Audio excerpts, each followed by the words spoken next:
Ladies and gentlemen, welcome to Lakota West High School, home of the Firebirds. Tonight we have a conference matchup between the Lakota Battle Crosstown Shootout, Lakota West Firebirds, and the Lakota East Thunderhawks. I'm Dave Royce with my partner courtside, Larry Burks. Larry, what do you think we're going to see between these two home team Lakota battle-ridden teams here in Conference GMC? District rivalry.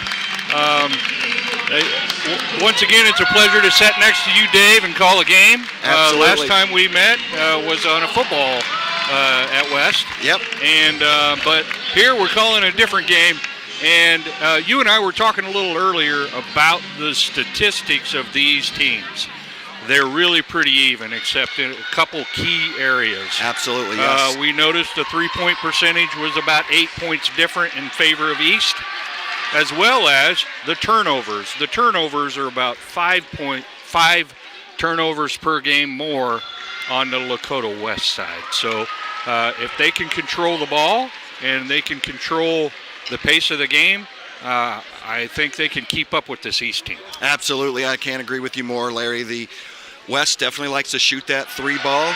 So does East. They shoot their fair share, but West does have them by a few numbers there on the three-pointer. About 8%, like you said, shooting a little bit more, so that might be the difference. We'll really look at tonight the steals and rebounds. I think whoever rebounds the best tonight will win this game, and whoever can shoot free throws. Both teams been doing that pretty well. East does have that small 3% advantage on the field.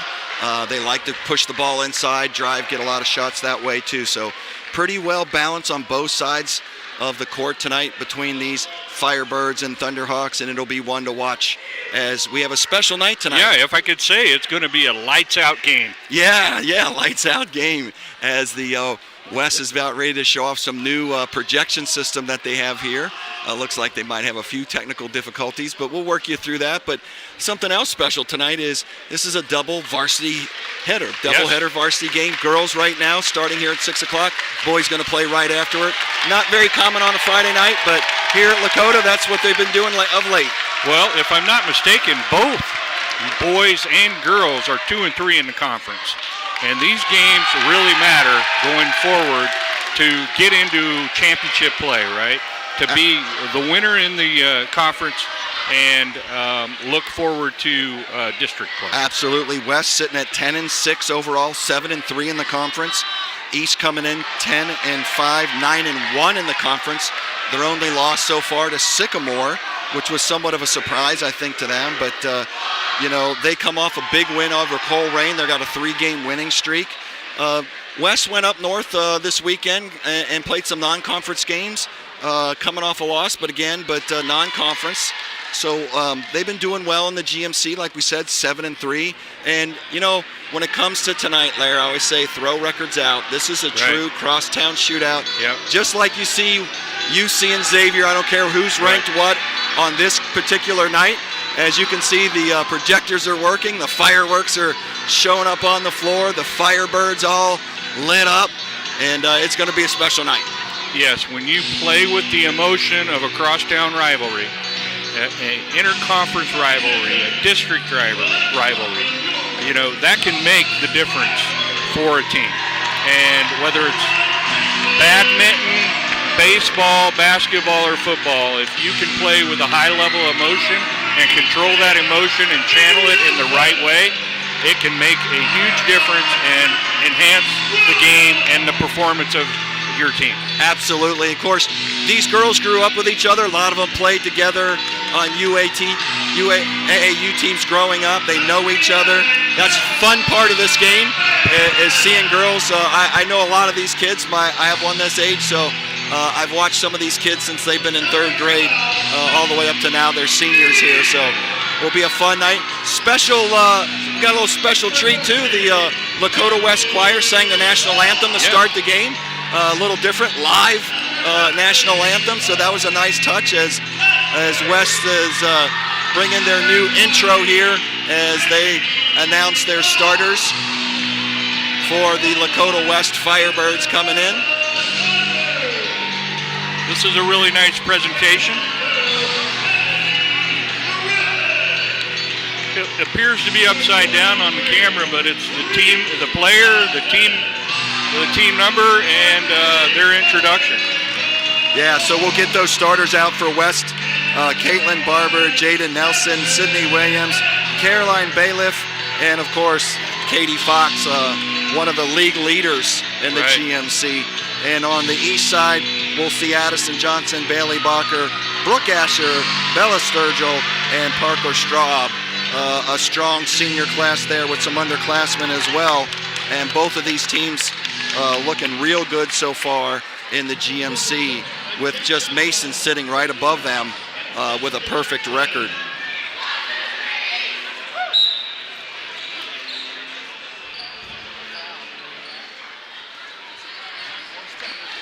I will say East has a little bit of an advantage on height, but not much. Yeah, 5'10", 6'1", 5'11", 6'1". Those are... Yeah, height I don't think will be the issue at all here tonight. Looks like West got a personal foul, maybe for too long in the intro. I don't know. Oh, wow. Looks like we're shooting foul shots here. Technical foul to start the game as Brooke Asher goes to the line. Warm up on that display. Yeah, shoots 2, makes 1. She's a 90-something% free throw shooter too, so East will also get the ball. But yeah, height not going to be an issue tonight. I think tonight is who can take care of the ball. Yep. And it'll be the turnover category and who can rebound. I think with those two will make the deciding factor here tonight as we show, points for, points against. We're at a 2-point margin here. Yep. A few weeks ago, I called a East game, and they displayed a half-court press, trap press, and they really did a good job with it. Oh, I'm sorry, it was the West game. It was the West game a few weeks ago, and they did a really good job with it. So let's look for that tonight. East got the ball started off, like we said, after the technical call there, as they work it inside to Bella. Sturgill gets tied up, and East looked a little confused there on the West defense. Looked like they were playing a man-to-man, but East was playing it as if they were in a zone. It could have been a matchup zone where they play tight. So didn't get the classic tip-off as East was awarded the ball first. Now West gets their first possession, goes straight to the corner looking for Katie Fox. And like I said, we'll keep a tight eye on Katie as she's number 3 in the GMC for points, number 1 in the GMC for assists. A little tangle of the feet there. Bella Sturgill hit the ground pretty hard there. She's a tough one. She'll be fine. We'll see the replay here as the ball goes out. It's boxed out. Just, like you said, feet got tied up, and she'll be fine. The East fans behind there was looking for a foul, but no good call, I think, by the Stripes here. A whole female refereeing crew tonight. Don't always get to see that, so hats off to the Stripes tonight. Girl power tonight, right? Yeah. All ladies on the floor all the way around. So Brooke Asher goes in strong. That was a great defensive play. She had her feet set for well over a second, right? Watch the replay. Caroline Bailiff in the spot. She's in the spot. Makes it strong. Perfect. Brooke Asher coming in. Hand straight up. Yep.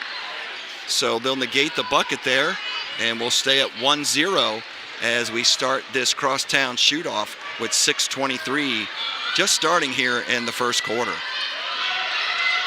West got the ball, hands off to Fox. Bailiff gets right back, shoots a long 3-ball, and with a big rebound, Brooke Asher grabs that and goes quickly. And she can shoot the 3-ball too, but if she gets hot, she's hot. And look out. Over to AJ. Running that man-to-man defense. East looking around, working the ball, finding what they got. AJ goes down to the block, kicks it back out, looking for Brooke. Brooke into Bella. Bella usually strong to drive that. Kind of surprised she's not spinning and moving on the drive tonight. West is not giving them a lot to look at right now. As they're getting trapped over in the corner. Bella now goes strong. Nice pass. That was good ball movement. Off to a very rare miss by Brooke Asher. It's a jump up.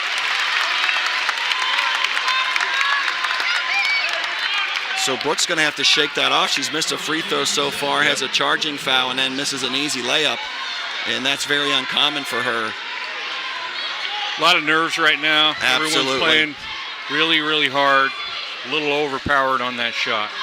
And this is their one and only time. Normally these teams play each other twice. For some reason this year, East and West are only playing each other one time. So for a lot of these seniors, this is it. This is their last big Lakota East-West matchup. Looks like Jada Nilsson. Sydney Williams hits one in the corner. The junior guard set up down in the corner and knocks down the 3-ball. Nice pass inside to A.J. Johnson with the deuce. Big assist play there by Bailey Balker, the junior guard for East. That's a good look. Just missed it. East with the rebound. A.J. brings it up, surveys the court. Must be a slippery part right there. I've seen a couple people slide right there at the top of the key. We'll keep an eye on that. Now Katie Fox goes in, takes the long step, and she misses a rare layup as well. So the two big guns here for East and West, maybe with a little nerves. That'll calm down, like you said, Larry, here as they get things underway now with a couple of possessions. East is doing a good job of playing some decent defense and being in the right spot to get those rebounds when they miss. With a big 3-ball and nice shot. Bella Sturgill battling down there, gets an offensive rebound, goes up strong and draws the offensive foul, and I think she's going to go to the line and earn a 2. It was a bit of an unorthodox shot, but it got her two at the line here. Yeah, I think she anticipated the foul and just needed to get the shooting motion going to force the referee to call it. Yep, just put it up. She earned it and goes to the line and misses one. So going down the stretch, as you mentioned earlier, free throws are going to matter when you have a tight game. Turnovers, free throws, rebounds.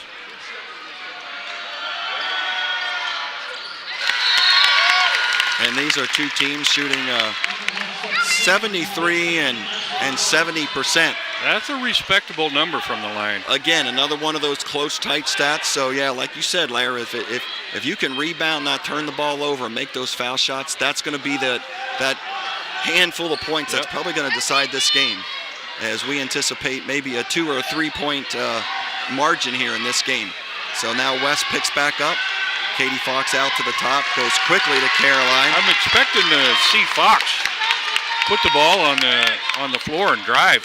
You know, they open up that middle for her when she's on the point. So look for her to eventually put the ball on the floor and challenge that defender with her dribble ability. Sydney over to Caroline. Caroline looks around, hands off to Caitlin. Caitlin back over into the corner to Sydney. Now Bailiff, she has a good drive too. Turnover. There's a turnover. So one too many passes there, and East puts enough pressure on them. Okay, here comes Isabella Saunders. No. It's a Kennedy Griffin. Right. But there's a 21 out there as well. And Reese Johnson comes in. Yeah, so multiple subs here by West. And you're right, Isabel Saunders is in there as well, 21. So West making their first bench move, bringing 3 in, and East actually brought somebody in as well. Looks like Ashley Buss is in the game, number 15 for Lakota East. There's some good defense by Fox. Ashley recovers the loose ball. So she comes in for Parker early on. And we're going to get out of bounds on West. Reese Johnson played some really good deny defense there. Well in front of the ball. See the replay there as they were trying to get the Johnson over there, and West just taps that away. And right here, I'm really surprised Sturgill. Yeah, there I was going to say, I'm really surprised she's not attacking the lane. There's a foul. And I was more on the line with you, Larry. I thought that was a good block by 22. Kennedy Griffin had it. I thought it looked like all ball, but I don't have the stripes on, so I don't know. Maybe we'll see here on the replay. She has plenty of little slap on the wrist there. So good call by the Stripes.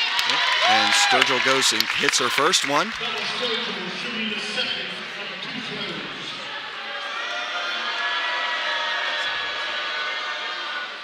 West in the lane early. I don't know if they were going to call that, but no, nonetheless, East knocks that down, and it's 6-3 so far. And this is going to be a battle there to the very end, I think, right down to the last. My prediction is the last 20, 30 seconds of this game that these ladies are going to be battling. As Fox gets it, there's that drive, kicks it back good out. Kick out. Nice shot. To 21. Good she look. pops a big Just three-pointer with another long rebound that comes out to Johnson. As she's double-teamed quickly. Butts kicks it out over to Bacher. Bacher was trying to get a quick handle to shoot the three. Doesn't get it. Nice lane. Nice cut by A.J. Johnson for the deuce. That's 4 for her so far on the night. Way to take advantage of that open lane. Yeah, great ball movement there by the Thunderhawks as they were looking, spreading open the court, and opens up that wide open lane for A.J. to shoot through. So now Bailiff way out, shoots the air ball. Sturgill gets it in and falls out of bounds, but throws it off of 23, Reese Johnson, as she's fallen. And Coach Wallace goes to the bench quickly too and gives Sturgill a quick break. And Faith Chow comes in, another senior. So East definitely has a deep bench. West goes pretty deep in their bench, and they can play as fast as they want to, both coaches, I think, here. It's always helpful if you have options. Good. There's another loose ball. Ashley Butts grabbing another one. As Brooke Asher grabs the ball, Coach Wallace calling for another play. Goes back up to Asher. Asher That's way out. And just barely misses. Nice rebound by Fox. She likes the NBA three, Larry. Yeah. She does not like the traditional line. Or WNBA, one or the other. Yeah, right? She likes it 2 or 3 feet behind there. The Caitlin Clark imitation competition there. Yes, it was a good shot. She had Isabel Saunders, the freshman, in there right now for West, as Katie Fox fires one up from NBA land and comes up just short as well. So as the first quarter is starting to come to a close, under 20 seconds here, an 8-3 ball game so far. As they get a nice inbound over to Johnson. She goes up strong, and she's going to get fouled right before the end of the quarter here with 3.2 seconds. She drives that same lane and gets fouled going up for the layup. And earns her way to the stripe for 2. It was a smart play by Chow to not make a desperate shot when she was off balance a little bit. Absolutely. She didn't have it. She saw her open player in the lane and then made it happen. Now they have 2 at the line. Yep.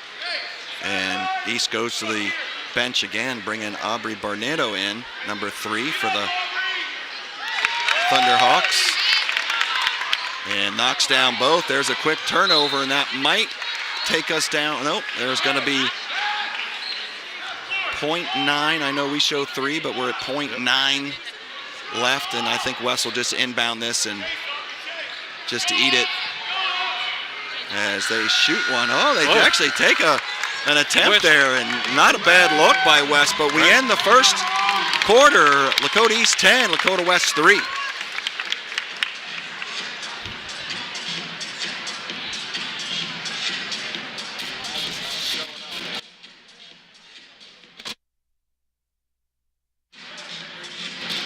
Ladies and gentlemen, welcome back for the second quarter here at the home of the Firebirds, as we've got a good one so far, Larry. It's the crosstown Lakota shootout, Lakota East, Lakota West ladies, and immediately following Lakota West, Lakota East boys. That's correct. And you know, this first quarter was a story of missed opportunities for Lakota West. Yep. They had some good shots. They just didn't go in. They missed the offensive rebound. And East, their story is just smart basketball, finding the open player and making some high percentage shots and making them at the free throw line. Yeah. So I think 6 of those 10 have been from the free throw line so far for East. Two nice layups by A.J. Johnson, compliments out there, 10. Sydney Williams hit a big three-pointer to get the West Firebirds started down in the corner, and so far West hasn't been able to connect on any of the other three-pointers. Like you said, a lot of good looks, just either a little short or a little deep on the rim. But, you know, both these teams shoot pretty well. It's going to come for both of them, and this game will tighten up here, I think, here in the second quarter. I think so. So East is going to start with the ball again in the second quarter as West had possession there at the end. And we thought they would just eat the ball, but they ran a nice little play there to get a shot off. And, turnover. And there's a quick turnover by East. Not what you want coming out of the quarter with possession of the ball, to be able to go in and expand your lead here to 9 possibly. And now you're potentially giving West the opportunity to hit a 3 and make this a 4-point game. So could be a big swing here if East doesn't D up and West can convert on this chance of the turnover. So like we said, turnovers, rebounds, free throws. So far East has been doing well on rebounds, well at the free throw line. We'll see if that turnover hurts them as West has the ball. Sydney tied up there at the top of the key looking for help and gets the ball over to Nelson, and she gets it back out to Fox, and they reload. So I'm not seeing a lot of movement on the Lakota West offense here. There's opportunities to duck into the paint and see if you can steal a shot, right? Yeah, they just need to move around and run their offense. Jaden makes a nice drive there. Nice pass again. Very smart basketball. Almost identical of the other one as Faith was failing out of bounds. A.J. Johnson drives the lane, finds herself falling out on the baseline and tosses it over to Stargell, and she gets 2. So great transition basketball. Nice look by Fox, but stolen by Stargell. Now she brings the ball up, gets it across half court, finds some help, gets it over to Parker. Parker back in the game in this second half, and she shoots the 3 ball, not afraid to. Caroline up and out as big block outs were there, cleaned out the lane, and Brooke Asher went in to pick up the baggage. So East has the ball now. Top of the key, A.J. Johnson over to the sophomore Bacher. Bacher into Stargell, and it gets tapped away by Jade Nelson.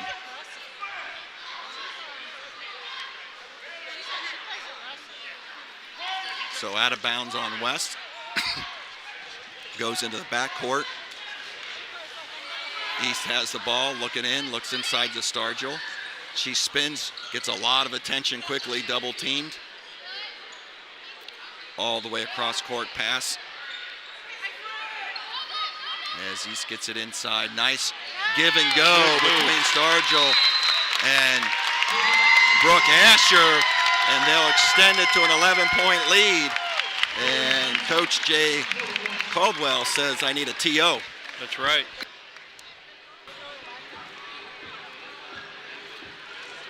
So 14-3, Lair, at the 5:50 point. I think they really need to look at the attack that East is presenting to them. It's a drive and dish, right? It's a drive and dish.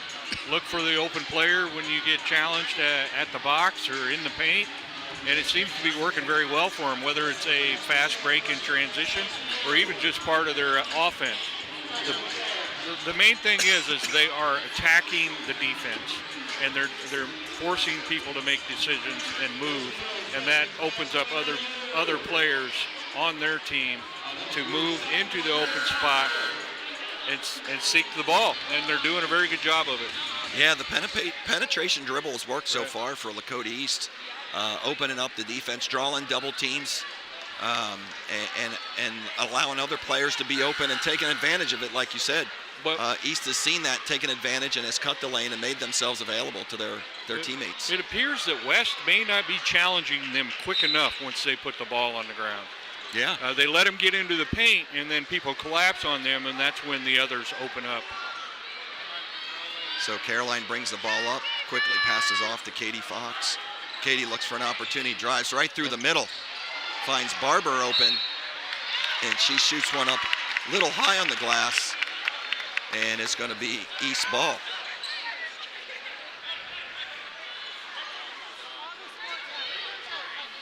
So when you're in the paint like that, why make a desperation shot, right?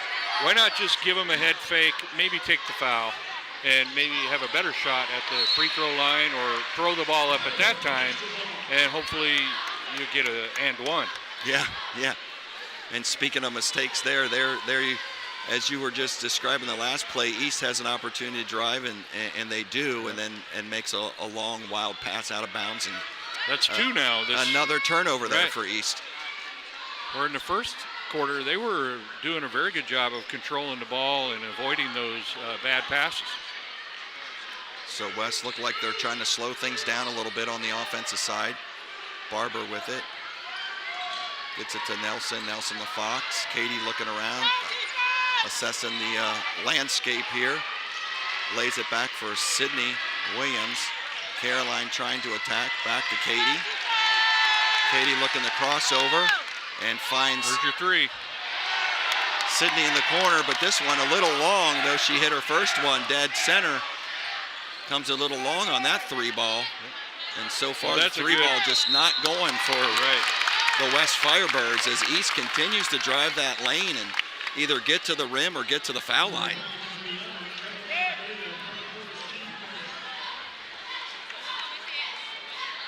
And looks like West is going to bring in the infantry. I see quite a few going to the scores table here. So we're going to see some. That was a good look at their high post pivot there. Sturgill again hits the first. And we're going to get 21, 22, 23 coming back in again.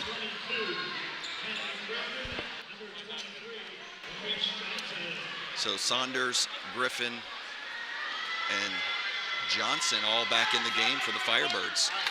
As two free throws. 2 for 2 there. And inches that lead just a little bit more for Lakota East. Here Griffin's in the second with quarter. 7 points now. Nice play there by Katie Fox. Just being patient after the dribble drive, and ducks, turns, spins, and finds some open space. Makes open space for herself and converts the 10-foot for 2. So West really needed that, Larry. That's their first points. It was in a drought since early the first quarter. Yes. As East works the ball inside, outside. Stargell underneath and does a nice reverse layup. East has so much more movement in the paint than West. And the ball's moving around, and they find the lane, and they collapse on the ball handler, and the forwards open right at the box underneath the basket. Yeah, well done by East, and now West finally gets some penetration and finds the backdoor open pass there from Fox over to Griffin, and she gets 2. So 4 big points for the Firebirds that they really needed to stay in reach here. Down 11 right now with East with the ball, with 3:04 left here in the second quarter. Bacher does a shot fake. West looks like they're playing a little tighter defense now. Yeah. Playing that man-to-man help defense. Not really pressuring the ball out top at all. East fine with taking their time, it looks like, up 11. Playing that deny defense, and she had it covered there. Sydney Williams had it. Now here there comes you go. The trap as Parker recovers that loose ball as they found Bailey Bacher out there on an island for a second, and West attacked it quickly. Sturgill goes in, finds like a wall, a little too many steps there, they say, as she was driving that baseline again, looking to dish off. And just had an awkward moment there. I don't know if we see that in the replay. Maybe she got bumped a little bit, and the referee said not enough for a foul, but enough for a travel. A couple subs there, one for East, one for West. Ashley Butts back in for East.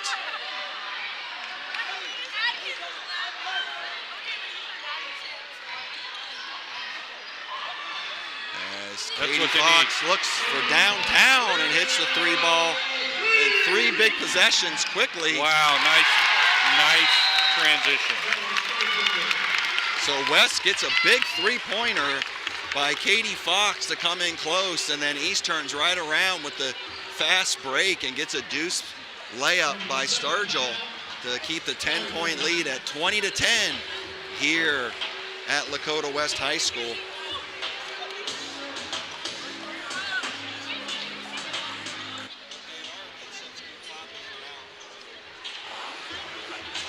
So here we are at the 1:52 mark, Lair, left in the second quarter, and it's a 10-point lead right now, mostly by foul shots and some penetration dribble layups has been the success for the Lakota East Thunderhawks this first half. Yeah, ball movement and points in transition, points in the paint. Lakota West, though, is starting to find their range. They started to hit a couple outside shots. But that was offset by Lakota East. Quick play in transition after that 3-point play. You hear celebrate the small successes. Well, you don't want to do it there because then they burn you. Yeah. Right? Though not a bad quarter so far for West. They were sitting at 3 points. They've gotten 7 so far. Fox is calling Katie for the Fox ball. was She's asking in the for zone. it. She must feel the heat Yeah, now. she's slapping for it. And that's something that the East wants to watch out, because she's another one that when she heats up, she'll just be lights out. So Katie kind of quiet in the first quarter, and coming back with the second quarter, hits 2 threes in a row, and now Parker Straub hits a big 3 for East to answer Fox's 3, and we're still at that 10-point margin as Caroline drives off the front end of the rim. Big rebound by Brooke Asher, and she brings it up quickly, looking for space, going in strong, drawing the foul, and she's going to earn her way to the line again. Yeah, and you know, Bailiff, we can't.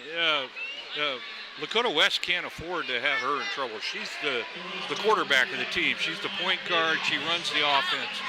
Absolutely. And I'm not sure how many fouls she has. She has 2 fouls now, and we got 59 seconds left in the half. We don't want to pick up a cheap one.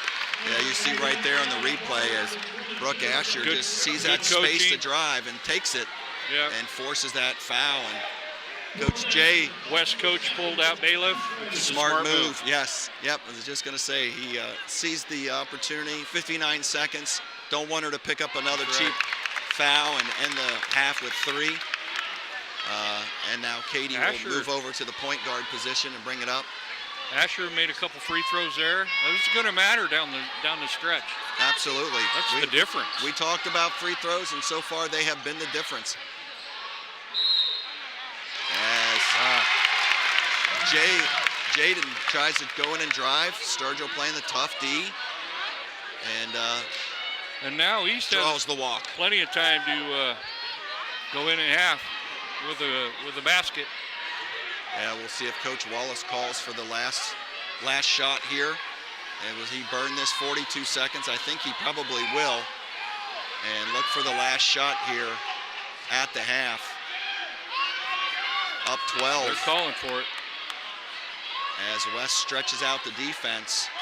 Still isn't quite attacking. Not getting the 5-second call yet. Bailey drives in, kicks it back. Looking for a pick right here as Brooke finds it, kicks it out. Ashley butts with the big 3 off the board and couldn't go as she was set up in the corner for a 3-pointer. And that'll end the half. Lakota East 25, Lakota West 13. Come back for the second half, folks.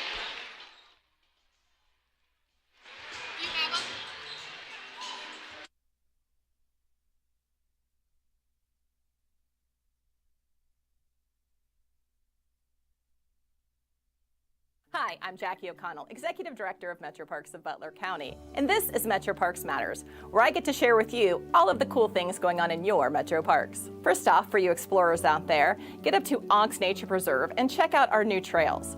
We've got 2 new trails that go through meadows, woods, and restored prairies. Also with trails, the Tylersville Trail at Voice of America Park should be completed before the first snowfall. So get out there and walk your Voice of America Metro Park. At VOA, we've also got a new entrance coming in. We partnered with Westchester Township and received state capital money to fund the new entrance off of Tylersville Road across from Pepper Pike.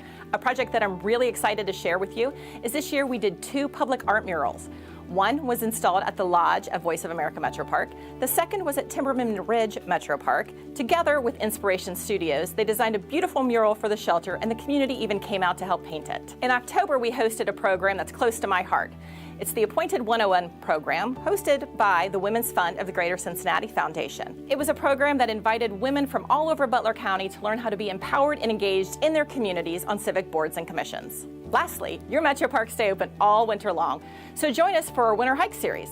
It starts Saturday, January 4th, and kicks off at VOA Metro Park. We'll tour 5 parks throughout the winter. You'll see some great sights, you'll meet some great people, and you'll learn some things from our naturalists. For more information, check out our website. See you at the parks.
Hi, I'm PJ Arnold, and we're at Rentschler Forest Metro Park, and welcome to a day at your Metro Parks.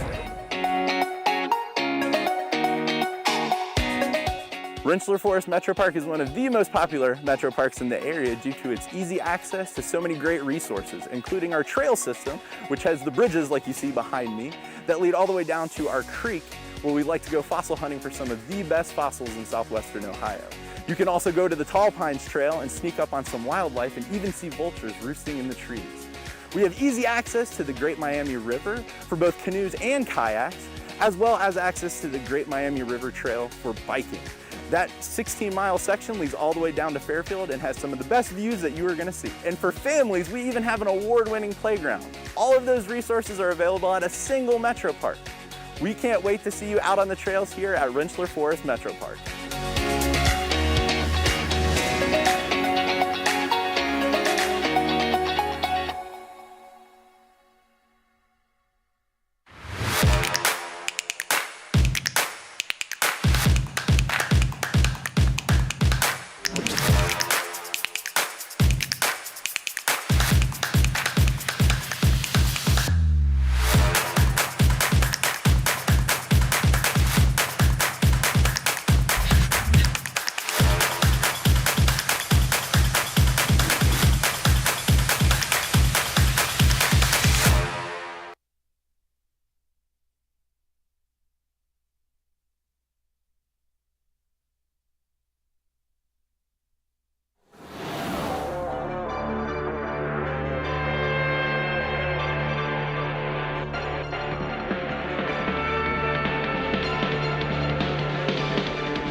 ladies and gentlemen, welcome back to Lakota West High School, home of the Firebirds, where tonight the Lady Firebirds and the Lady Thunderhawks are battling in the Lakota Crosstown Shootout. Lair, so far in this first half, we saw Lakota East go to the line and make a difference with 10 points there with this 12-point lead right now, 25-13 over the Firebirds. Yes, 10 for 12 from the free throw line is excellent. And 0 for 0. The West was not at the free throw line once. I think another important statistic is the total rebounds for East is just dominating the boards with 13 over 3 total rebounds for Lakota West. It's just the fundamentals are evident in this game here. Yeah, both teams really not doing much on the glass on the offensive side, pretty even, but yeah, on the defensive side, East with that huge advantage there of 11 rebounds to the 3 that West has. Lakota East, Bella Sturgill, number 22, is leading all scores with 11 points. And we'll see how West comes out. Nobody really in foul trouble. And like West starts out with Katie Fox draining a 3-ball. And that's a big bucket for them to start the second half. They needed that start. So, now looks like they've fallen back into a matchup zone. Maybe it's man-to-man. So all the same starters that started the game are in there to start the second half on both sides. It's man. East gets the ball, drives it in to Sturgill. Sturgill gets stopped at the baseline. As she was looking to drive the baseline, Brooke Asher goes to try to penetrate. And Barber all over her there. They both have known each other since junior high, playing against each other since then, so not a secret. Like I said, a lot of these seniors have been playing against each other and with each other for a long time. Most of these ladies know each other pretty well. Absolutely, and that's the fun about this game, Lair. It's a community thing. It's a sold out tonight. Yep. So if you don't have a ticket and you think you're going to drive over and watch the boys game, sorry, just stay home and watch it right here on Westchester Cable TV. Shout out to them, like them. Westchester TV app. Bring in the great pictures that you're seeing in here. Go to the Westchester TV app, Lair. Go ahead. Yeah. WC TV is an app you can download, and it's on YouTube. You're not going to get in here, so you may as well just tune in and listen to the boys broadcast. That's right. Sit back at home with your beverage of choice and watch it here on Westchester TV. So no commercials. No. Sturgill with the walk there, they said. We saw it on the replay. Fox again. Fox with the step back. Misses that one wide as she gets an air ball on that one, and the crowd lets her hear it as Bacher gets it. There it is. Quickly Transition. in. Finds A.J. Johnson and having a big game tonight for A.J. What hustle for the Lakota East team. They're filling that lane in with a trailer, and that trailer's open, it seems to be every time, right in the middle in front of the basket. Nice shot. And teammate help too. Teammates are coming into the lane, making themselves available to be open, as Sydney Williams hits another big 3-ball to keep West right there, banging at the door, not letting East take too big of a lead, as Sturgill, she gets a little 10-foot bunny, and she drops it.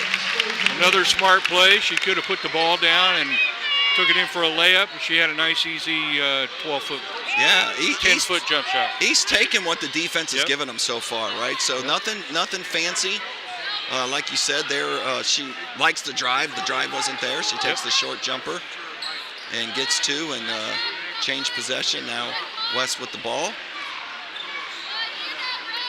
Sydney talks to back up to Caroline. Caroline, like you said, is the quarterback of this ladies Firebird team, as they're looking for Katie Fox, and Fox takes it, spin move, goes in off the glass, gets her own rebound. Long rebound. No one from East could grab that one. A rare offensive rebound now. Nice and will jump West back make shot. it worth their money? And they do. They make it worth 3. Bailiff has a great step-back jump shot from the 3 zone, and that looked really nice. And all of a sudden, we have a 7-point game. Yep. As East gets the ball over half court. And definitely they need a bucket here now. As Katie Fox with some defense. Her and Brooke Asher battling on the floor. The ball gets loose. Caroline finds it. They get over to Sydney, and 3 threes in a row, and now the threes are raining here. Great at Lakota West. Great timeout call by Lakota East. Don't want to let them get fired up and get back into this game. So but they are. West comes out, hits a 3-ball in their first possession, and the next 3 possessions they hit 3 more 3-balls. So making it rain. We talked about them with the slight advantage at the 3-point shooting percentage, and boy, they're taking advantage of it so far here in the second half. And all of a sudden, what was a 12-point lead coming out of the locker room is now a 4-point lead. In 4 minutes, they cut it. In 4 minutes, and that's what the 3-ball will do for you. That's what they needed. So when it starts raining threes, it starts raining them quick. So Katie Fox with 2, Sydney with 2 now. Yeah.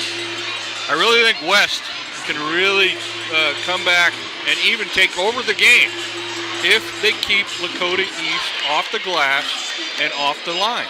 Well, that's already proven that they're effective in that area. So just in these 4 minutes, Lair, you saw an offensive rebound by West that converted to 3 points. You saw a turnover again by East here at the top of the key.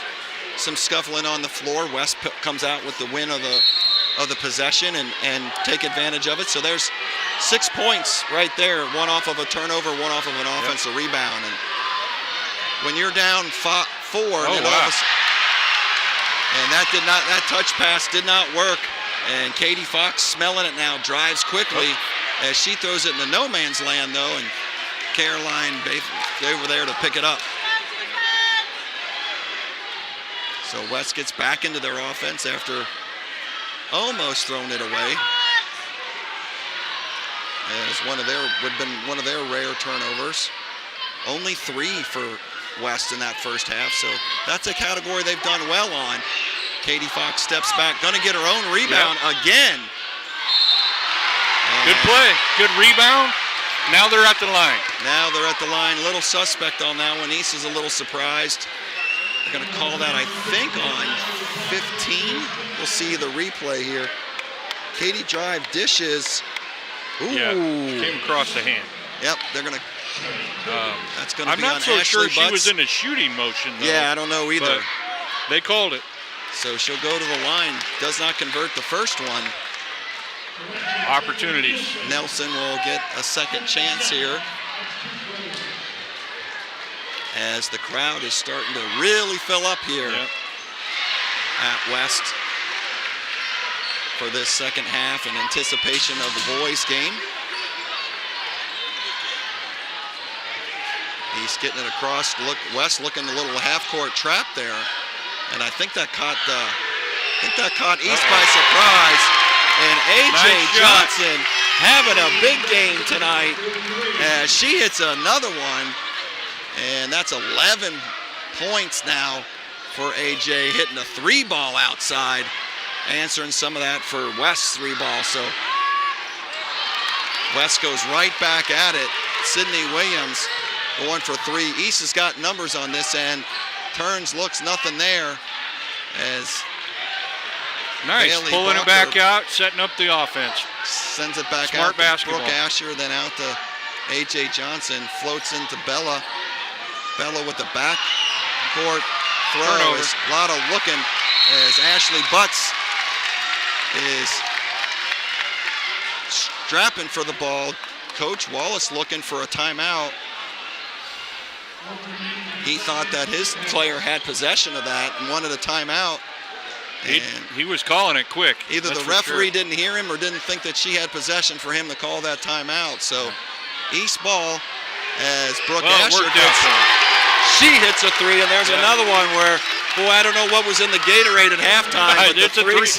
Yeah, it had 3s in it. It had 3s in it, so this is fun to watch as Caroline goes up. There's your rebound by East.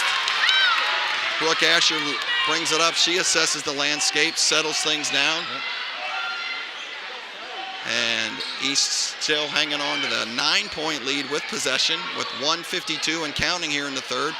Bella Stargell going in strong. Smart. Oh. And she goes up in and out. And Caroline comes up with the ball quickly. Finds Katie Fox on the wing. Don't know why she's wide open over there. And there's a great offensive rebound. Rebounds. 2 offensive by rebounds. Sydney Williams. That's what and they needed. Then Katie Fox comes in and finds some change. So 2 in a row on that possession right there. And West is able to keep possession here with a $1:20 left in this third quarter.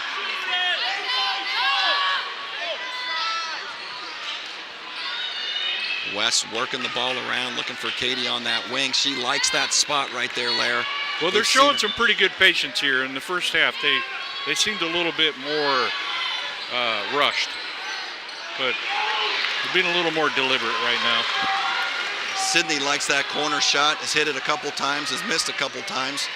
Comes up short that time as East gets the ball inside to Bacher. Bacher with the good rebound. left hand. Fox is really, really doing a good job on the glass. As she drives quickly in. No offensive call there as Butts was looking for the charge on Bailiff, but no do, says the refs. And nobody comes out with any points, and East has the ball with 25 ticks left here in the third quarter, and I think we're going to see one shot here, Lair. 2 of the best players right there as you're watching in the GMC, Katie Fox, Brooke Asher covering each other. It doesn't get much better than that. Best versus best. As Ashley Butts takes a big 3 and hits it just with a 1 second left. Clock is still going, and that's going to be it at the end of 3. 38-26 Lakota East, and boy, the threes are raining here. Yeah, it is. Yeah, they are.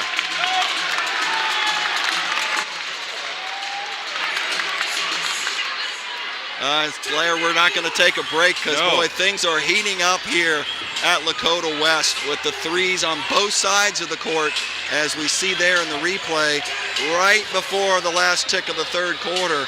Ashley Butts in off the bench, hits a big 3, and Coach Wallace is going, hey, there's still like 1.1 second left up there. Let's make it. And they just ate it in and out of bounds as the chaos went on the east side. So hats off to West. Yeah. They're really bringing it to the Lakota East team. They're getting themselves back in the game. But unfortunately, East started hitting a 3-ball. Yeah. They hit 2 or 3 3 balls, and they're back up 8 points. 12 points. Back up to their 12-point lead they had at half. Yep, that last 3-pointer. But one thing is abundantly clear. Both of these teams want to win this game very, very badly. Absolutely. And they're playing hard, and this is excellent basketball. And Dave, we're blessed to be watching. Absolutely, yeah. Where else can you be on a Friday night to not watch ladies basketball, followed right up behind with the boys varsity team? Hats off to Lakota for doing this, bringing the ladies who don't usually get this limelight on a Friday night. And I think folks are seeing that these women can play, and they play hard. And like you said, both sides of this ball want to win this game. No one's backing down from anybody. You can see just by the hustle, the determination in the eyes, and boy, the 3-point raining here that's going on. Well, this may sound like a yogiism, but a great basketball game at any level is still a great basketball game. Absolutely, as Caroline drives in, hits a quick deuce for the Firebirds. That'll give her 5 for the night. Yeah, Bailiff really need her to step up and put the ball on the floor and drive. Maybe get at the line. She does a good job on defense, but she really needs to drive the offense and make things happen right now. East with the ball possession now. Bacher, or that was Brooke Asher over to Bacher. Bacher over back. Parker Straubs shoots it, bounces around the rim a few times, and it's a foul. We're going to get one of our few fouls of tonight by East. We're going to get Bella on a push, her first. team's first of this half. Again, pretty well played game as far as fouls. The East did go to the foul line a few times in that first quarter, but no one really has any foul trouble on either side of the ball so far in the beginning of this fourth quarter. As West shoots that ball, and Caroline just a little bit off on that one. You could tell on the release though that she didn't like it. It looked like her hand slipped off the ball. Yeah. So doesn't look like a turnover on the stat sheet, but kind of is, and we'll see what East can do with it. Up 10 right now as they look to drive the ball inside, looking to kick it back out as Sturgill kicks it out. AJ gonna drive the line, then pulls it back out. East resets. Back out to the Balker, looking to go back door, but it just wasn't there. As Bailey Balker comes with the turnover, and West gets a quick, fast break up to 22. Kennedy Griffin, and she gets quick 2, and coach calls timeout, just down 8. We'll see here. There was the back door that got shut down really, really quick, and West with a quick ball up court to Good transition, Griffin. Eyes up.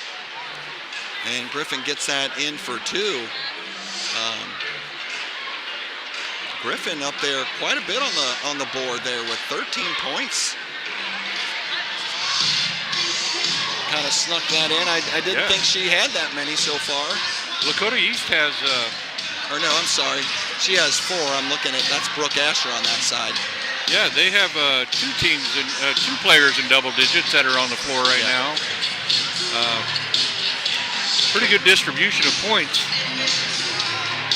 Yeah, Katie Fox leading the Firebirds with 11 points, and Brooke Asher leading the Thunderhawks with 13 points, and getting some help too right behind that. Everybody contributing here with a 38-30 score here early in the fourth quarter with 6:10 left to go. 8-point margin, and we predicted a 2 to 3 point game by the end, and it's heading towards that way.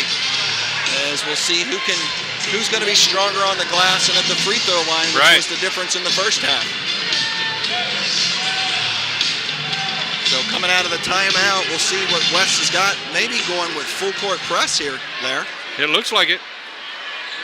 So East has the ball down on their defensive side, gets the ball into Brooke Asher. Asher over to Balker. Balker back to Brooke. Brooke splits the defense quickly, goes in, misses the 10-footer. Thought that was going to be money. And Fox quickly with the ball back up court. Oh, she traveled. Nice pass, nice.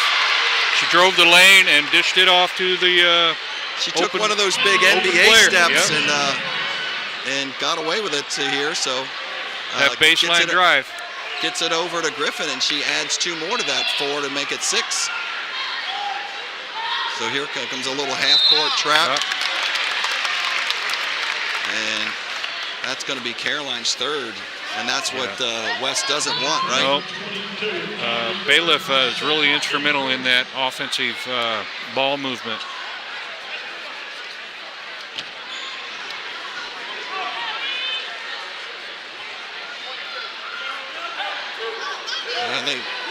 They gave that to 22. Should have been on 11. As East gets the ball down in the corner. Shoots it long ball. It looked like it was in to me. But I thought another 3 was going to drop, but it skips off the rim.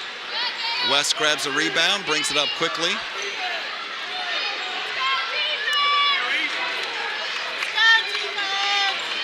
Looks like they're trying to free up Fox. Oh, nice. They're going to call travel. I thought it was a foul. She traveled. So great play there as Fox, you'll see here, grabs the attention of the defense, and then Griffin just gets that stutter step, right? She didn't catch it and go up strong. She caught it and did the shuffle feet, and the ref caught her. And she might have been a little surprised by the ball because Fox had a shot, and it was a good shot. But so the layup's easier. Ashley Butts for East comes in as West is now with the full court pressure. Coach Wallace brings another guard in, and Brooke Asher goes all the way coast to coast, and she's going to draw the foul. Yeah, Griffin's picked up another foul. She has 3 now. Yeah, I think they got that wrong. I think they messed up on the board. That foul earlier, the push on Bella Starger was actually on Caroline, and I think they gave it to Griffin. You'll see here as she goes in, takes the swing. You know, we always talk about fundamentals, having your hands straight up and down. When you make that arm swing, it grabs the referee's attention, and 9 out of 10 times you're going to get a foul called. So Asher's up to 10 points now, double digits for her. East doing well still at the foul line, and that's what's kept giving them the lead so far. Yep, 3. It's been foul shots. 3 players in double digits. 22 up. Griffin's going to pick up an offensive foul for an illegal pick. Wow, that's her 4th. And I think on the book it's her 3rd. Okay. We'll see if somebody gets that corrected here. Well, they set her down. And as now we're seeing quite a bit of fouling. Nope, we're going to get a timeout as West went for the triple team over there. And they noticed the situation. Coach Chadwell's seeing that he's still down. He's going to have to do something different. So they're going with the full court press. You can see him telling the girls right here what he wants when they come across half court. They're going into a double or a triple team trap, it looked like right there. And East is just going to have to see what they do with that, right? Pass when you can, not when you have to. Right. And find your open teammate, because if you're double teamed, there's got to be somebody wide open. If you're triple teamed, there's got to be 2 people wide open. So it'll be interesting how East handles the pressure and what West will do with the pressure. So great game so far here. Shout out to Westchester Cable TV providing you this coverage tonight, both boys and girls game. And we got a good barn burner here. 40-32 deep into the 4th quarter here, as the student section now is getting into it over here to my right. And I think we're going to get complimentary on bookends on both ends here. The East and West students are now showing up, and things are going to get real interesting inside the arena here. As Ashley Butts has the ball calmly. East taking their time here, so I think seeing what West had, as I think we're going to get a kickball there. They're going to force. They're going to force West into start fouling. Yeah. If they can't get an easy shot, easy layup, they're not going to take it. And I think they're trying to draw that defense out, open up the lane. They've been attacking the lane early. We saw that in the first quarter. And I'm sure they would like to do that some more here down the stretch here in the 4th, as Bella Stargell has the ball at the top of the key. Katie Fox on her. That's an odd matchup. As now Bacher has the ball. Driving the lane. Goes in the lane. Nice and up with the left hand, and comes up short. Boy, she wanted that one bad. As she now hustles back, and Fox goes up, maybe with not the best layup. It was a good look though. Would have liked to see Katie curl that back out and look for something out in the field. Wow.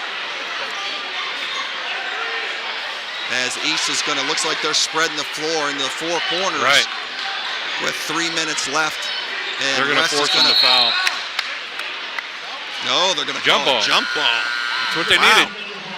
That's a good call for West. As Brooke Asher was ripping and stripping, and a lot of hands going in there for West, and referee calls a jump ball. It'll be East possession. Kennedy Griffin's back in. They still show her with 4 fouls, but you may be right. I think they'll get that right in the book. Yeah. Because I'm pretty sure that last foul was on Caroline. As Bacher finds one in the corner, and that's a big 3-pointer for East right there. That's the patience, great patience, great strategy, and Lakota East is really in control of this game. Yeah, East. Yeah, there's an over the back. That looks should like Bailiff. Yeah, so this will be interesting if they get this right now. That should be Bailiff's 4th versus her 3rd. It's on the scoreboard here. as you see the long ball, and Ashley Butts might be the smallest person out there, but that's how you box out. Yep, that's it. And draw the foul. You don't have to be big to box out. And now that's a turnover. Bacher gets just a little too excited with the dribble, and not what Coach Wallace wants there is a quick turnover as he gets a big three ball. I was going to say, very patient, working the ball, looking, get the three ball. You come down the other way, you get Fox to throw up a shot quickly, and you get a foul and then turn the ball over. It's not what East is looking for. West comes back, and Williams quickly with the shot, and Sydney's kind of cooled off. She had those two quick three balls coming out of the locker room, and now has been kind of cold as East is, had an easy chance for a layup there, but pulls it back out. Yeah. Looking to burn some more clock. Now almost under 2 minutes. And Bacher just doesn't seem like she has her feet under her right now. I don't know, she's tired. She has the ball right now, looks to penetrate. Now that is Bailiff's. And that'll be Bailiff. It'll be interesting what we call here. They got 4 on the sheet. Caitlin Barber coming in for West to replace. But I am almost positive, if you go back and watch this, that foul at the top of the key. You know, I think it's important to note that Isabella Saunders is having a pretty good game for West. Yeah. She's a true freshman. She's a freshman. I mean, they're only freshmen in high school, not true freshmen, but I mean, sorry. No red shirts. Yeah, no red shirts. As Bacher goes to the line and hits a big free throw right now to extend the lead here. That's only her 4th point on the night, but a big point here, and she gets an opportunity to hit one more. And right now puts East back at that 12-point margin.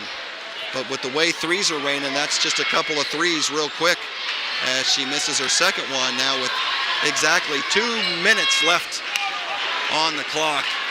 120 seconds and counting as Fox finds her way open and smashes a big three. And Katie, cool as a cucumber, hits it like it's no thing. Yep. And makes a big three here. You see, she finds her way. She gets open. Good pick there by number 3, Nelson, to free Katie open.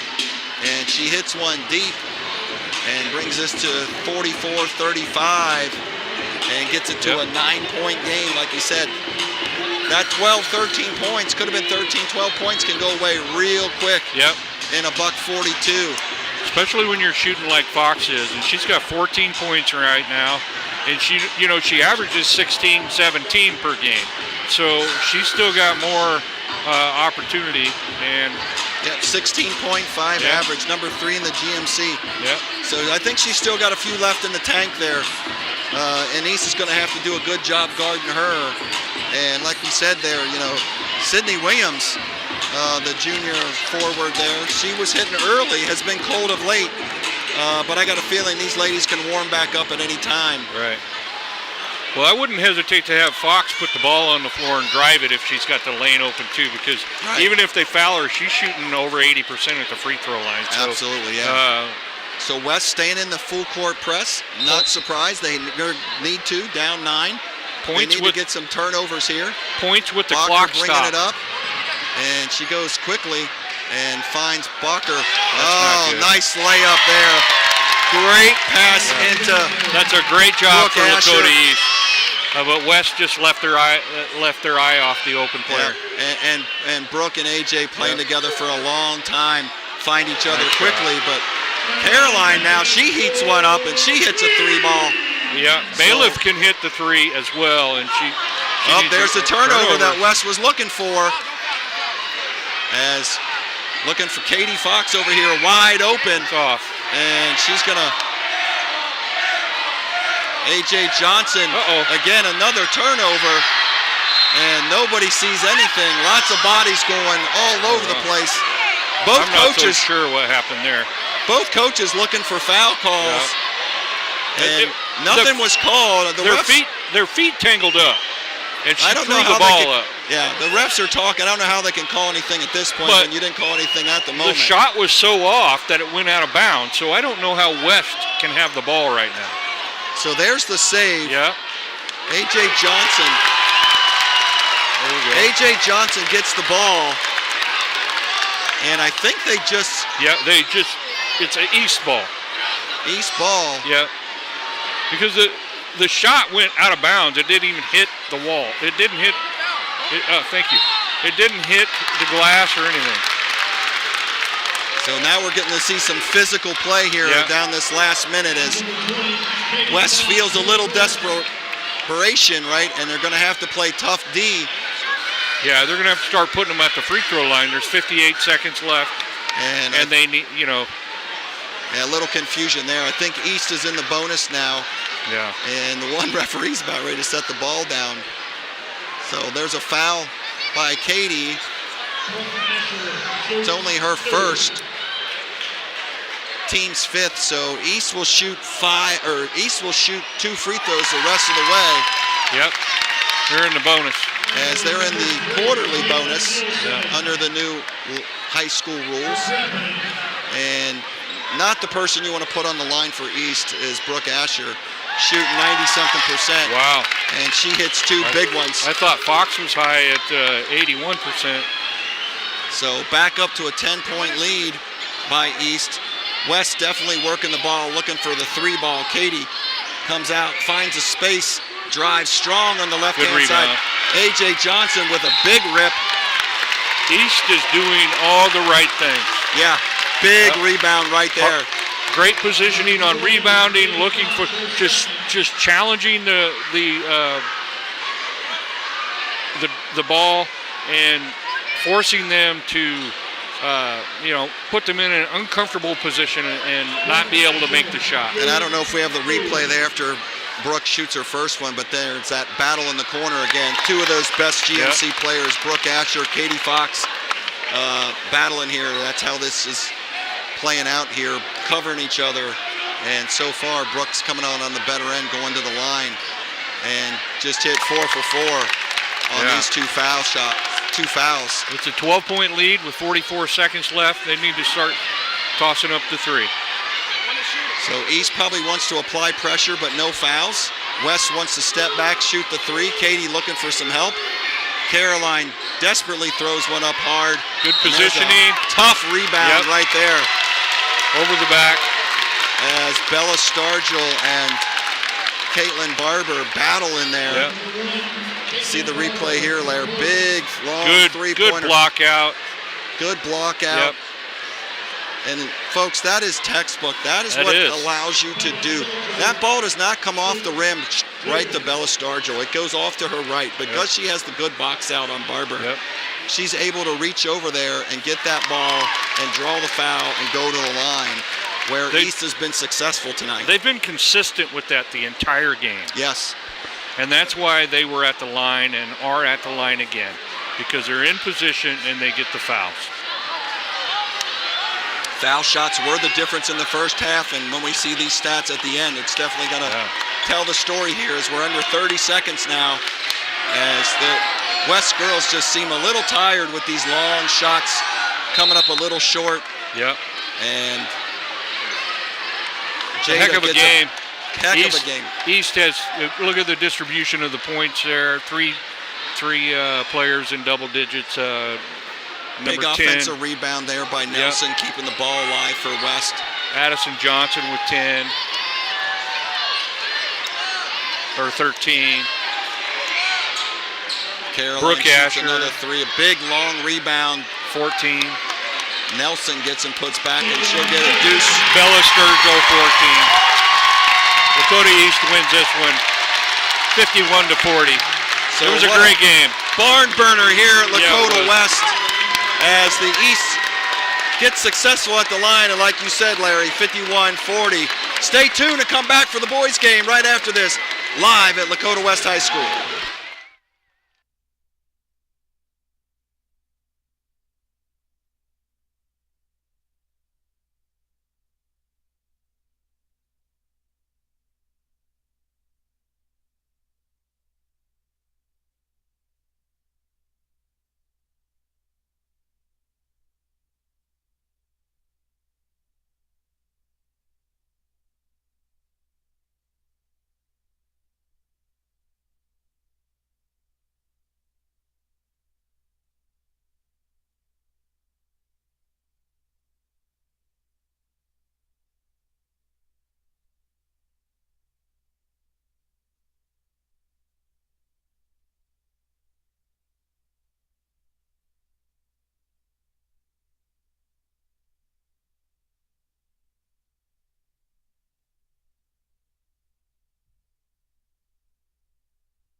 Welcome, Firebird fans, to January 24th's matchup between the Lakota West Firebirds and the Lakota East Thunderhawks. I'm Steve Newen. Alongside me tonight is Will Newen. Will, I tell you what, the excitement is in the air. The crowd's all over the place, and the parking lot's a mess. You ain't lying. I haven't seen like this in a long time. I mean, the stands are packed. In fact, they actually put a sign on the door that said the game is sold out, and there are no tickets at the door. That is how packed and how excited the fans are here at this game. And I tell you what, a lot of it has to do with the way the Lakota high schools are doing these games. There's a girls' game right before the boys' game, generating a lot of electricity right off the bat. And then the crowds are full because it's varsity games going on left and right. And you got the West women's versus the East women, and then now you got the West men against the East men. So it's like it's a lot going on in one night. Right. Well, this is Ohio State, Michigan here in Westchester, right? I mean, this is the game that you talk about all year, every sporting event. So when you put two varsity events on one night, this is what you get. Yeah, now we're going to get the lights turned off here. We're going to get a little bit of NBA style in our introductions. I tell you what, it's going to be so loud, we might even have to take a moment, just let the crowd be the crowd. Here it is. Let's take a look at this. Boy, I tell you what, it is electricity moving in the air. That student section might take down the bleachers over there for West. You aren't kidding. Well, as they're doing their lineups, we'll do ours. I tell you, and then we'll go right into what you think is going to happen with Lakota West and Lakota East today in the matchup. We'll let the announcers do the. Look at this. Look at the electricity on the floor. Wow. This is pretty sweet, especially with the new floor they put in not that long ago. Yeah. I thought it was pretty cool back when you guys were playing some of the introductions you guys had, but it was nothing like this. No, it wasn't. Of course, we weren't 7-2 coming into this game. Yeah, I mean, let's talk about that for a second. Since you brought it up, both teams, electricity from the team standpoint too, 7-2 each. In the conference play, yep. I mean, that's what's so exciting. That's why so many fans are packed here. These are two of the top contenders in the GMC tonight. Battling out, putting your stake in it. And, I mean, we're in middle of January. It really sets the scene for who's going to take the GMC championship when you're this tight, this late. There comes the introductions. I can hardly hear myself think.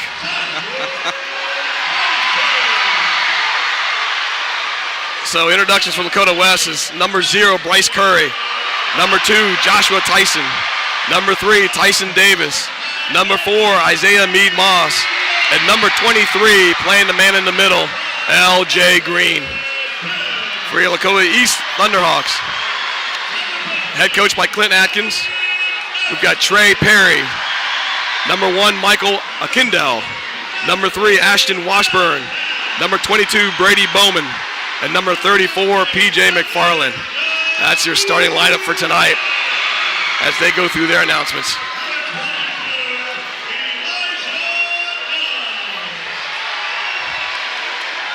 Two sophomores starting tonight for Lakota West, but not two sophomores that are unfamiliar with this varsity scene. Those are two players that played last year and dominated last year. Yeah, for sure. There's L.J. Green. Now we're doing the starters here, I think. Oh, they announced every player. That's very nice. Yeah, on both sides. Oh, no, just the Lakota West side. Just yeah. the West side, yeah. Here's another interesting fact, Will. How often have you seen where Lakota West plays Lakota East only once? We usually play home and away series. Why are they only playing once? That's a great question. I'll have to ask Scott Kaufman that question myself. Mr. Kaufman would be the only one that knows that one. As the lights come on, as we start this game, what do you see coming out of this game, Will? Well, both teams have massive scores on the front side.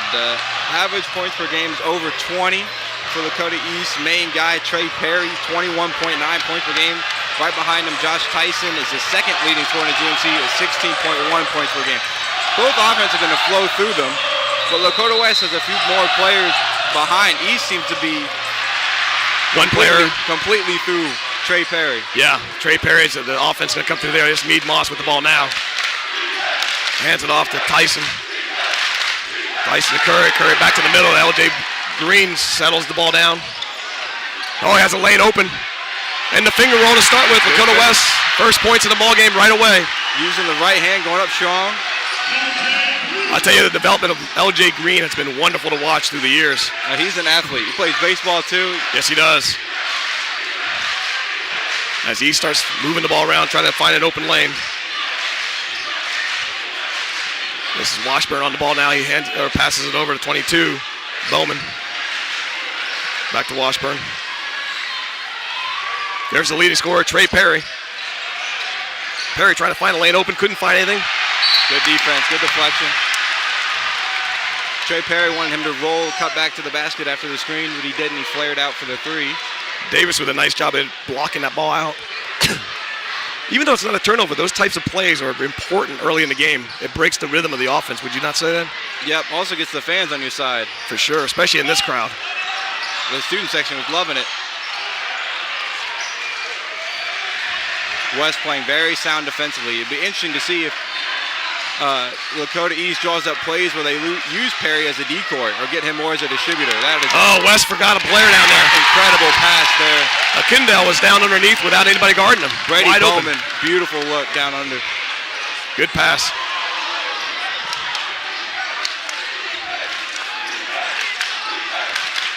This is Curry. Picks up his dribble, but back to Green. Davis looks inside to Green. He has a cross pass. There's Meade Moss, short.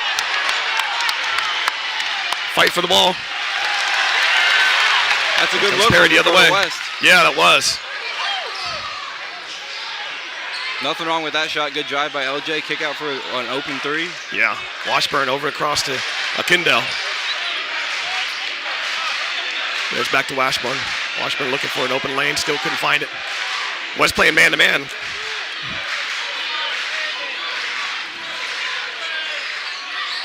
There's the leading scorer, Perry. See that right there? They hedged that screen to trap Perry and then redistribute back out. Perry a little bit long on that three. Green with a big defensive rebound. That is a very long three, but he's shooting at about 40%, I believe, from behind the arc. So, and of course, when you're averaging 22 points a game, I think you've got the green light from anywhere. You do. And that's what West needs to do, is make sure he doesn't beat them, right? Mm-hmm. Anybody else but Perry is the theme right now. Yep. Oh, nice move. Oh, he missed the dunk. Missed the dunk. Perry goes the other way with a nice, easy roll. These guys using the right hand on the left side of the rim makes it pretty easy to block. I'm surprised that one wasn't. Yeah. Perry's got good elevation, though. Gets pretty high up there. Tyson could have brought the crowd down with that dunk, but missed the dunk, unfortunately. Nope. Oh, there's another three answer there by number 3, Tyson Davis. That silences the East crowd pretty quickly after the momentum shift. This is the kind of game we're going to expect here. A little bit of back and forth for a while. That's what makes this game so great. Pretty much throws the records out the book, too. It doesn't matter. You look at common opponents, points per game, shooting percentage, none of it matters in this one. Kindell back to Perry. Perry drives the lane. Takes the 15-footer. A little bit strong again. He's been a little strong off the shots. Oh, the first foul call. That's a very tough shot. West had 3 players in the paint. Lakota East had 1. Guess who came up with it? The guy who wanted it more. That's the secret to rebounding, is it not? The desire. Here's the replay. You're right. Fastest to the ball wins.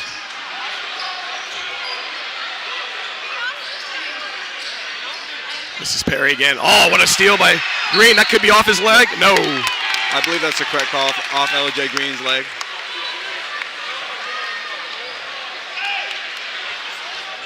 West doing a good job early. Perry's having to work for a lot of his looks and movements.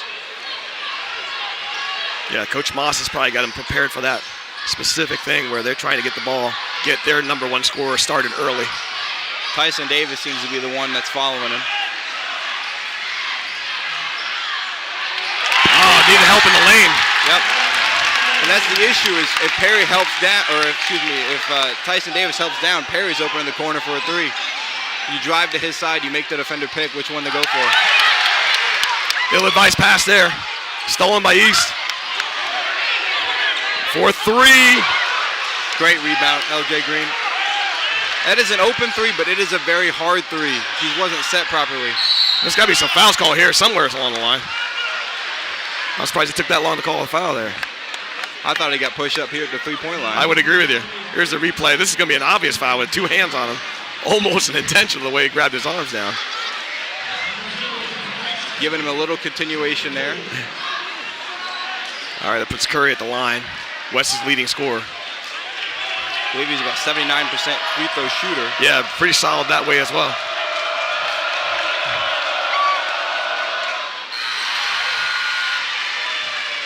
Makes the first. Pardon me, 69%. I was looking at Tyson. Tyson's about 79. One foul apiece. Approaching the 5-minute mark into the game. This will be Brady Bowman bringing the ball up. There's Perry. Back to Bowman. A little 2-man game between Perry and Bowman now. Adds to Washburn in there. Bowman. West doing a really nice job not allowing the easy interior passing or the drives. Now the key here is West got to keep their head on swivel to make sure that anybody comes in the lane, there's help. Might have been a bit of an illegal screen there on McFarland. Little elbow flare on the flare for the three. So far the refs are letting them play. And I respect that. I think that's the right thing to do in this game. You can't call it too tight. Let the energy go first. And basketball's a physical game anyway. I don't think people realize how physical of a game it is, unless you're a student of the game. This is McFarland. Strong drive, but nowhere to go with it. Oh, it's not baseball. Players are going to come into each other. Oh, called it on the ground here. That was Dudukovic, I think. He came into the game. Yep. Yep, foul Dudukovic on the floor. Going to be East ball underneath. They're bumping and hitting Perry all over the court. All right, West just brought in Phipps. Aaron Phipps, number 5. Give LJ Green a break. I think that's going to be the secret to this game too, Will, is the depth on the bench. I don't believe Lakota East is subbed yet. Maybe one. Oh, what a drive by Perry. What's it going to be the call here? Is that a travel or a foul? It's going to call a foul, Blocking foul. Perry's drawn three fouls. West has got to be careful getting their starters into foul trouble early. You want to play hard D, but you don't want to foul. Yeah, I think Coach is going to have to switch it up a little bit to maybe some zone eventually, just to change up the game. Speaking of the devil, here we are. Yep. We got a clock problem, I believe. Yeah. Yeah. West shifted to the 2-3 zone. Right on that inbounds. I love that transition when you do it on an inbounds where nobody's expecting it. The key to this is staying active. Yeah. Get into the three-point line, closing out. If they hit a deep three, they hit a deep three. The goal of the zone is to rebound and not get beat inside. Well, I think you're right, Will. And with the score 6-6, it's a good time to go to zone, because then you're really not giving the inside lane anymore. Now you're forcing the outside game to try and be a part of this. And we don't know, other than Perry, who's got that outside game that's going to help the Thunderhawks. And Perry, I believe, is, and I say, only, but 11 for 27, I believe, is what I saw on the stat sheet. From the three-point land? He shot 27 threes through 14 or so games. It's not that many. Yeah. He shoots them well, but he doesn't shoot them often. All right, so West now in that 2-3 zone we talked about with a pop-up so it's all a 3-2 look, actually. It's a 3-2 look. It's a very active 3-2 zone. East trying to figure it out a little bit. I'm mixing up my East and West. Perry shoots a lot. He's 54. I was looking at the leading scorer for West. Gotcha. Tyson. He's 11 for 27. He's not sure what to do with this. The perimeter passing back and forth, that's usually an indication they're not sure exactly what to do with this zone yet. Well, they went a little smaller, too. They took McFarland out. They lost some size on the inside, which is usually what you want in the zone. Yeah. I'm sure this came up in film, how East responds to zone. Great drive. Now it's going to be the 3 for 22. There it is. Bowman with a big 3. Offensive rebounding. That's the hardest thing to do out of the zone, but that's the key. You have to find a body and box out. When you're not manned up, it's so hard to find a body. And you have to stay engaged for the whole game, the whole possession. Ooh. Ill-advised pass. Mead Moss with a drive. Good save. Nice pass into Dukovic with his first points of the game. West 8 to 9. Multiple errant passes up there above the three-point line. We're approaching the end of the first quarter. 8 to 9, Lakota West. Oh no, Lakota East, sorry. See if East holds to the last shot here. West back to man.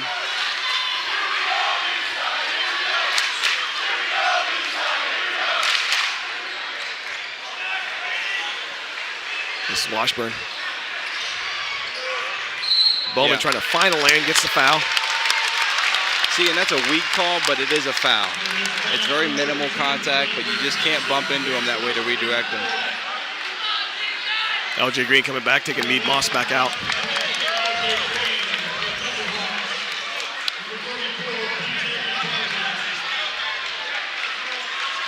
McFarland comes back in for the Thunderhawks.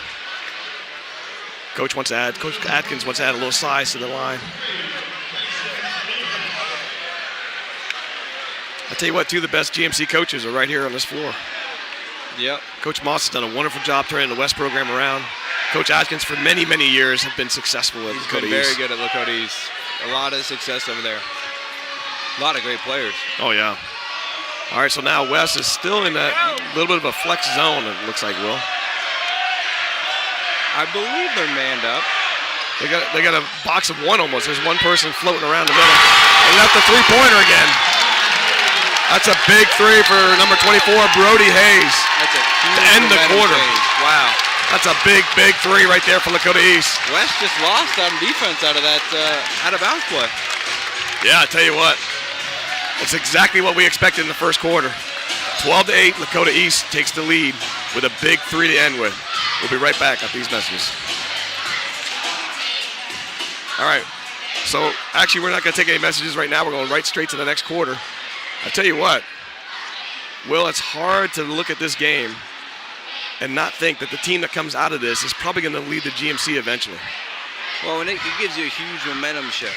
You know, I mentioned the game earlier for High State Michigan. This is what you mark on the calendar coming in. You circle this game, you prepare for it, you think about it, you want this game more than all. You know the stands are going to be packed like they never are in any other game. You know that the fans are going to be excited, more excited than any other game. It's a big community game, obviously, living here in Westchester. So it gives you a huge momentum boost and a confidence boost. You go into the locker room afterward, and you're like, we beat a top team, we beat our rival. You moving forward. I mean, the tournament's less than a month away, month away-ish. People don't realize how fast the high school season goes in every sport. Oh, it does. I mean, football, baseball, golf, all of these sports really compacted into about 2 months worth of season. And then after that, you're right into the state tournament run. Yep. And so you really don't have the time to make up differences unless you can get the momentum early. And this is one of those momentum games. Mm-hmm. All right, so East comes back out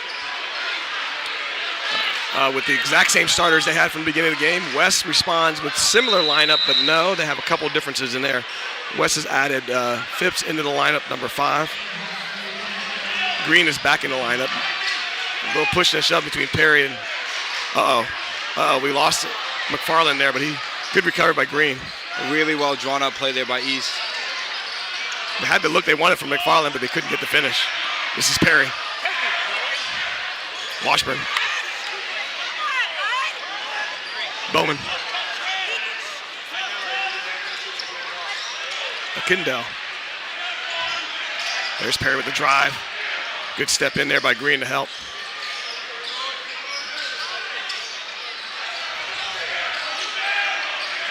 This is the Dukovic on the guard.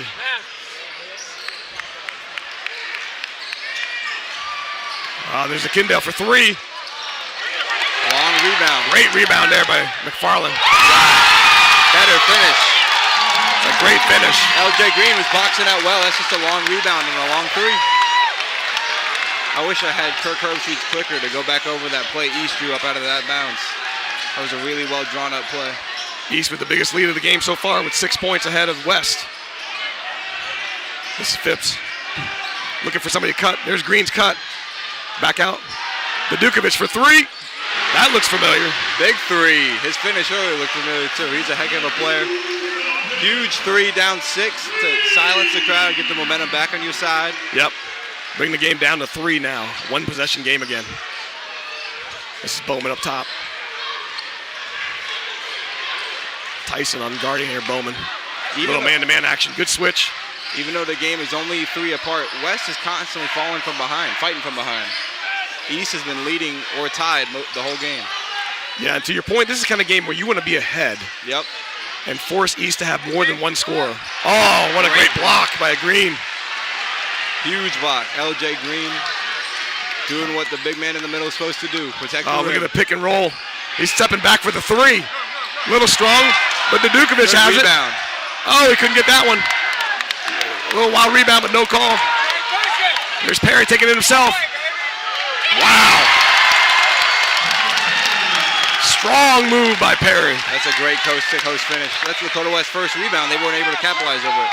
I believe Lakota East has 4 points off offensive rebounds. All right, this is Davis up top. Ooh. See, on that one, he had the lane open, and the defender fake helped and went back out. That's when you just Euro set for the finish. Fake the outside move and take it strong. It's one-on-one in the paint. West's leading scorers back on the floor. Curry. Coach Moss giving Phipps some instruction there. That's what I love about Coach Moss. He will coach you all the way off the floor. And it was a strong high five, too. Yes. Keep it positive. Oh, boy. That's a big turnover there.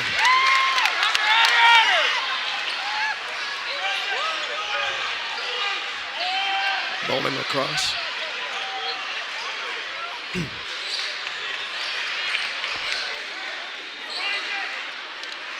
Washburn with it up top. Over to Brady Hayes. Isaiah King, I believe his first minutes in the game. Yeah. Now on the ball. This is McFarland driving the lane. LJ trying to draw the charge. We got a block. I don't know about that one. This is the most contentious call in basketball right now. Let's see if he beats him to the spot. The problem is his feet were still moving, I think. Correct. Offensive player dips his shoulder a little bit. I think LJ was to the spot first, which gives him the right. So it's either way. I honestly would go with a no call. I think LJ's going for a charge and 34 is going for the block. Yeah, a whole bunch of nothing, right? That's what you got. Good rebound there defensively. Back out. Tyson with a drive, but he's fouled on the floor. Riding him down the sideline, I think, is the call. A little too physical, bumping into him, but. You know, a couple years ago, the hand check was the watch call from the referees. They got rid of that. Yeah. Thank goodness. Yeah. That was the worst call, worst rule change they made. Little jersey pull there. Yep. This is Tyson. Green with a pick and roll. Good look look inside. inside. Oh, great pass inside, a finger roll. Soft touch from the big man. Good finish. Good look inside. That's not an easy finish when you turn that ball and turn their hips. Little teardrop over the top of the rim. Yeah. Takes a soft touch. Especially when you're cutting full speed. Oh, back out. This is a Kindell. He likes that spot, Will. Good rebound there. Great rebound there. Lakota East is crashing Tyson. the boards hard. That's going to be an offensive. Ooh, they're going to charge call. Yeah. Was he clearing with his left arm? I couldn't see. He did. Pretty bad. There it is. He didn't extend it, but he definitely put it on and gave him a nice little shove. This is where I think the second guy gets called as well. It's been a physical battle between them up top over the last minute and a half. Physical, little maybe too physical there on offense. Yep. 12 minutes into the game now. East still up 16-13 over Lakota West.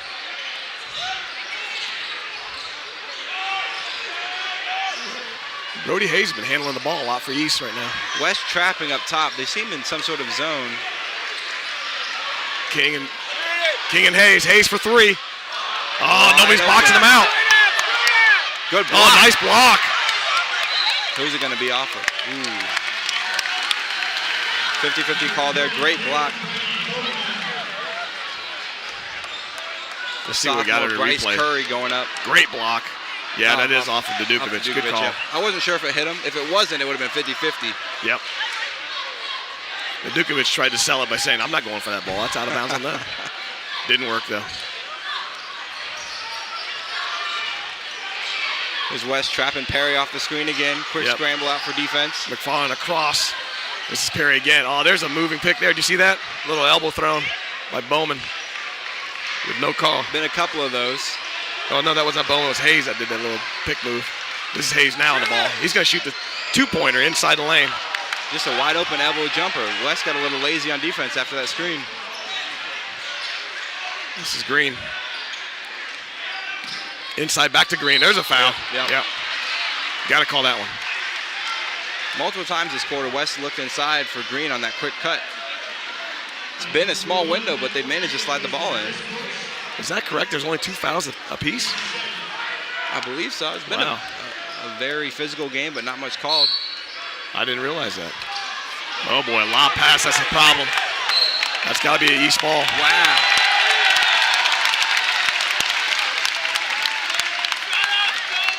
(16-13). I think West has 4 or 5 turnovers. I think East has 0. They're very fortunate to be where we are. And all the turnovers have been on lazy passes. We've had several up top, and then that pass there from out of bounds.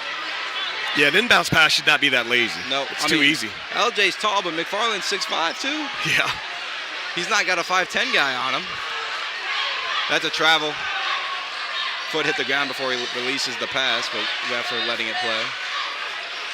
There's Hayes inside to Perry. Perry with a fake. The Dukovic on him.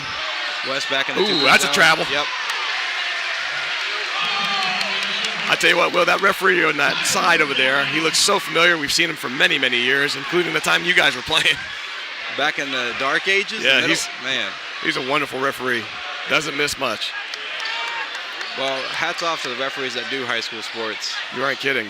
Because they get yelled at a lot, and players and fans alike, and they do it for the love of the game. Another lazy pass. I didn't understand that pass there by Davis's pass here. I didn't understand it. It's almost like he assumed somebody was there and sent the pass, and nobody was there. If I'm Coach Moss, I'm calling a timeout, and I'm telling my team to back cut until they stop diving those passes. Because East is coming way above the three-point line every single pass. Stop coming out, put your foot in the ground, turn around, go to the rim. Yeah, I didn't understand that at all. All right, he's coming back now. This is Hayes. Bowman, back to Hayes. Looks to the inside, turns it back around, trying to swing it back to Perry. He's showing some patience. Perry driving. Trap Perry in the corner again. Oh, this Deep is three for Bowman. In and out. Good box out there by Green. Dukovic needs to slow this down. He doesn't have numbers. He needs to slow it down. There it is. For 3. Count it. Joshua Tyson. A little deep, but no problem for him. Smooth as butter coming off his wrist. I tell you what, Will, I'm surprised by the score. So this is boding well so far for West, because they can have those types of turnovers and still be in this game tied. Yep. East hasn't been able to convert well.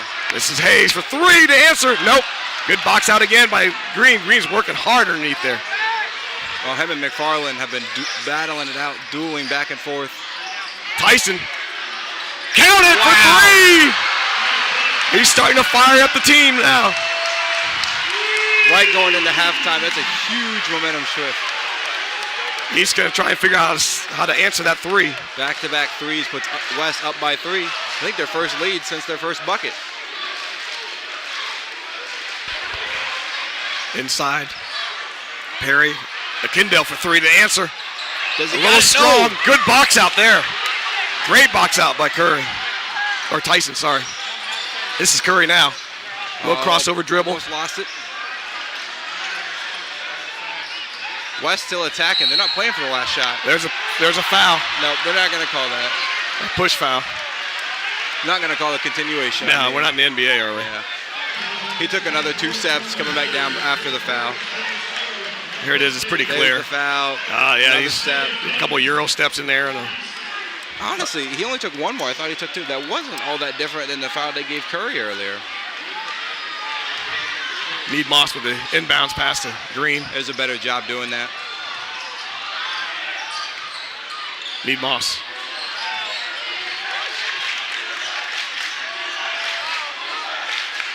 I'll tell you what, West's leading scorer here, Curry, has not been as effective today. And the East has done a nice job with him. For three, wow. That's a tough shot. Fading away. Left. This is the answer for, oh, no go. Isaiah King tried to answer the three-pointer with a three-pointer. That's the risky part about taking a shot with 4 seconds left. Yep, I tell you what, we got ourselves a battle, Will. We'll be coming back here for the second half.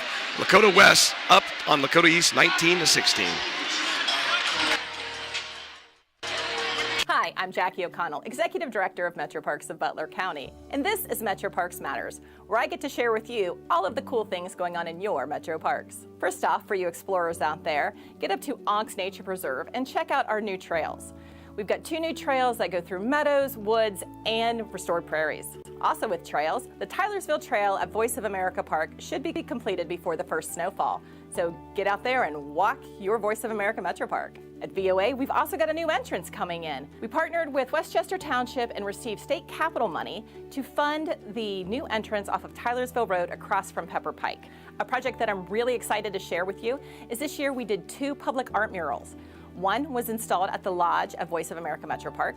The second was at Timberman Ridge Metro Park. Together with Inspiration Studios, they designed a beautiful mural for the shelter, and the community even came out to help paint it. In October, we hosted a program that's close to my heart.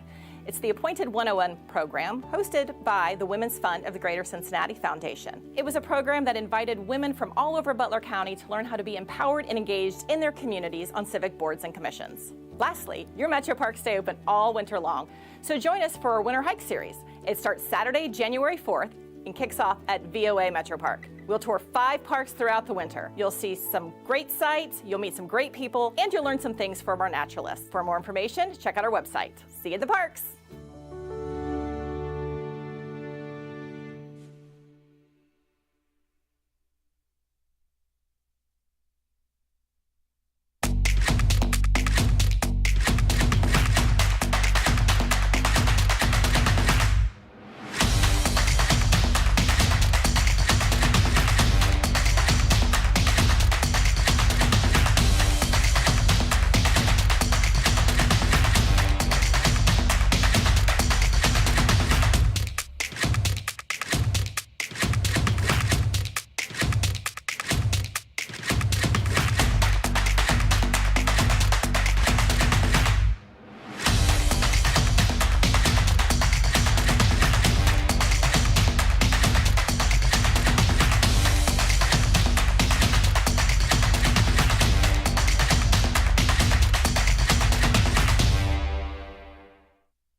Welcome back, Firebird fans, to Lakota West here on January the 24th, Friday night. Hoops, high school at its best. Lakota East versus Lakota West. I'm Steve Newen. I'm with Will Newen tonight. I tell you what, Will, the tail of the tape can be seen in the statistics, can it not? 100%. There's two things to point out. Go for it. Lakota East, 7 for 23. They've had 23 shot attempts, 7 made. Lakota West, 7 for 12. Same amount of shots made, half of the amount of shot attempts. Yeah, I think you're exactly right. And then you throw on top of that, the turnovers were in the favor of East, but they didn't convert them. 5 turnovers from Lakota West, 1 from Lakota East. But shockingly, usually the turnover margin indicates the winner, but West is up by 3, 19-16 as we start the third. Yeah, and you're also right, too, that the offensive rebounds were in the favor of Lakota East, but again, not converted from that standpoint either. So, interesting. The stats usually tell the game, and that's what we're seeing right now. And now West is coming out with the ball here. Oh, I tell you what, I don't understand today's passing from Tyson Davis. And Coach Moss has had enough again. Tyson Davis has turned the ball over probably 3 times at least that we've seen. He's got half of Lakota West turnovers here. I don't understand the pass. It's almost like a lazy thought. I mean, he just sends the ball without seeing a player there. So anyway, LJ was trying to cut there, miscommunication. Yeah. All right. Now East with the ball. Bowman now trying to clear with his left hand there. This is Perry. West in the zone, a little 3-2 zone. Interesting to see West in the 3-2 zone. This is Washburn. Which shows that they are scared of East's 3-point shooting. Oh boy. And there's the weak point of the zone. Yeah. Defensive rebounding. Great block. block. Great block. Green fights his way out with the ball. Dudukovic now will bring the ball down. Great block. Another offensive rebound. Lakota East is unable to convert. Yeah. Mead Moss. He's going to take the 3. That's a tough look. Hand in his face. He's not really in rhythm. Yeah, kind of a flat-footed shot. It's not easy to convert that. McFarland in the lane. Passes to Perry. Might have been a travel there. I couldn't see his feet too well. Kind of an unusual 2-foot pass, Will. That might be travel. Oh, he's going to call the block. Yep. He picked it up and then pivoted around. It wouldn't have been a travel. There's the call you were just talking about here, right? It's a block. He kicks 1-2, but holds that pivot foot there. Yeah, I gotcha. Spoken well from a referee and a player's eye, huh? I prefer player. Way more fun. There's no doubt about it. Ooh, kind of scary pass there. Oh, Mead Moss with the flying by rebound shot, but unfortunately it didn't go. That's 2 good looks from Lakota West. They're going to want those back down the stretch. Akindale does not convert on the inside. Oh, then would turn the ball back over again. This tough pass straight through his hands. I tell you what, West has to do a better job of when you get the rebound, go ahead and slow it down a little bit. You don't have to be so panicky. They're pushing the floor quite a bit. Often when they don't have numbers, it's 2-on-3, 2-on-4. Yeah. And you're setting the other team up for success when you turn the ball over and over again. And you dodge a bullet coming down because East had numbers. Yeah. West had 2 players under the rim. Wow. Akindale finishes inside. Good shot. That's good defense from LJ Green. He's straight up. That's just a tough shot to make. Banks open on Fridays. All right. Let's see if Curry can get his scoring going. West's leading scorer is on the ball now. Ooh, almost a little carry dribble. Curry's only got 1 point. He's going for 3 there. Look at the deep 3. He's showing you that he can hit them. That's a big 3 there for West. Is there a timeout? No timeout? Oh, okay. Yeah, they had a net issue. All right, this is Perry coming down with the ball. Over to Bowman. Curry's showing you why he's a starter as a sophomore. West has a lot to look forward to with him for the next few years. Both teams came out with the same starting lineup, except for, obviously, Dudukovic. The Dudukovic came in because Davis was taken out for that turnover. Yep, very early on. Yeah. West still in the 3-2 zone. That's the weak part of the zone. East is figuring it out. That's great ball movement. Into the middle, make the defense collapse around you, kick out to the corner. It's the weak part of the zone. Easy shot, wide open. Atkins with an immediate timeout. Yeah, here's the kick out. And there it is. LJ does his best getting out there, but that's just how you beat the zone. Quick passes in and out to make him collapse. Washburn with a great stroke in stride. Receives the ball, rhythmatic, 3. That's what the type of threes we look at now. Of course, players like Curry just dribble down. They can hit it, right? But right.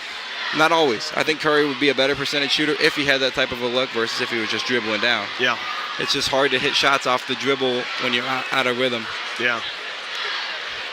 And most of the time when you're practicing warm-ups and threes like that, it's always a pass coming to you and you stay in rhythm. So you kind of use that stroke to kind of be the game stroke. Mm-hmm. And then you come out here, you stand flat-footed trying to hit a 3, it's not the same. Yep. Same with offensive plays you draw up. It's almost always off a pass. Yeah. I don't know any offensive play unless you do a pick and roll and you pull up. Yeah. It's going to be a off the dribble 3. I have to point out at halftime, what a great honor to show Lakota, both East and West players, who participated in the national championship game at the CFP moment. on Monday. Yep. Unbelievable moment. Biggest stage in college football. I think they said 7. They announced 7 names. I think you're right. At least 5. I know that because there's 5 from Lakota West that played both for either Ohio State or Notre Dame. Right. So you throw East in there, it's probably at least 7. I think it was 7. Pretty cool, Theo. Seeing the success of Lakota at the next level. Yeah. And that's when you remind yourself we are Lakota, we're not East, we're not West. But tonight, we're East and West. All right, this is the Dukovic coming down with the ball. East was a little full-court pressure off the denial on the inbounds, but West got it in pretty easily. They backed up pretty quickly. East now in a man-to-man. Almost stolen. The Dukovic back to Green. And McFarland's been jumping that pass all night. Yeah. He's been hard denying LJ at the top of the key. Man, that's tough. That's a tough turnover. Good look inside, just dribbled it off of himself. Dukovic.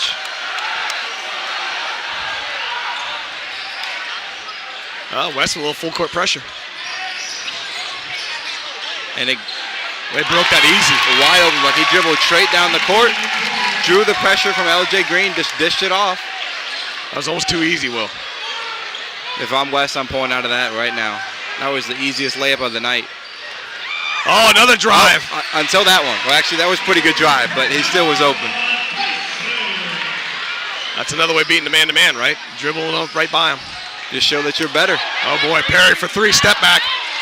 Left that one short right off the release. You could see that coming up short. Lakota East 8th offensive rebound of the game. Coach Moss going to his bench next. I think he's got Phipps down there, number 5.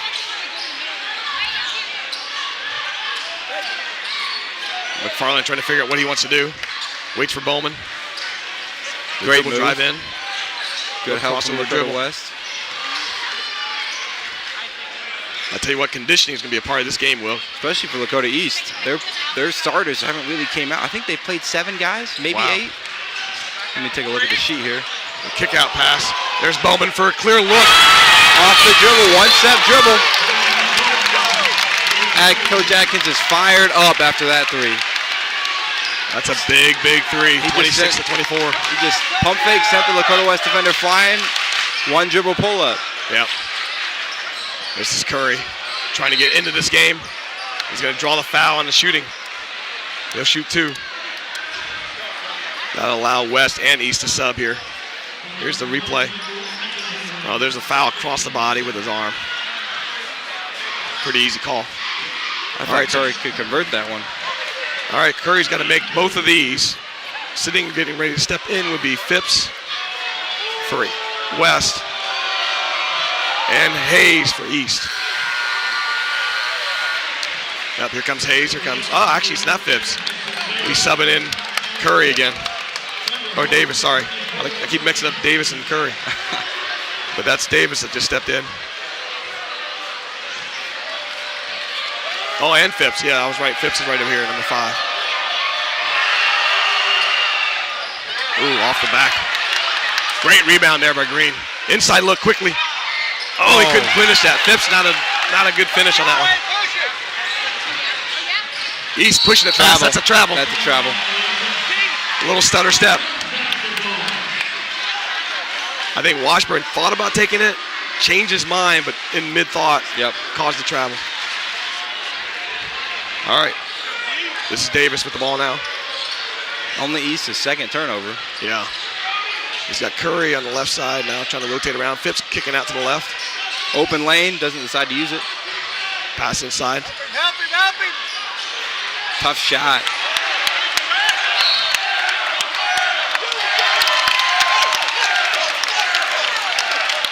LJ Green very upset about that call. That is a tough shot there. Yeah, I think it was a little bit ill-advised by Tyson. He's the Lakota West leading scorer trying to get into the game. He's got 6 points tonight. Usually averages 16. All right, this is Perry here. Guarded by Davis. Green lets him go by. Gave him an open look. Great rebound there by Davis. Perry doesn't get many open looks from this Lakota West defense. Tyson back to Green, back to Tyson. He's got Phipps on the corner. Phipps going to take the three, but it's going to be deep. Well, we got a foul here. A pushing foul, clearing foul. Wow. You don't see that called very often. No, you don't. Tyson isn't fighting it. Tyson Davis isn't fighting it. Let's see. Let's see what happens here. Yeah, there it is. Yeah, Davis with a push. Definitely. Like to watch the players' reaction, see how much they fight it. If they don't say much, they probably did it. Yeah, Davis with a two-handed push. It was pretty clear on the replay.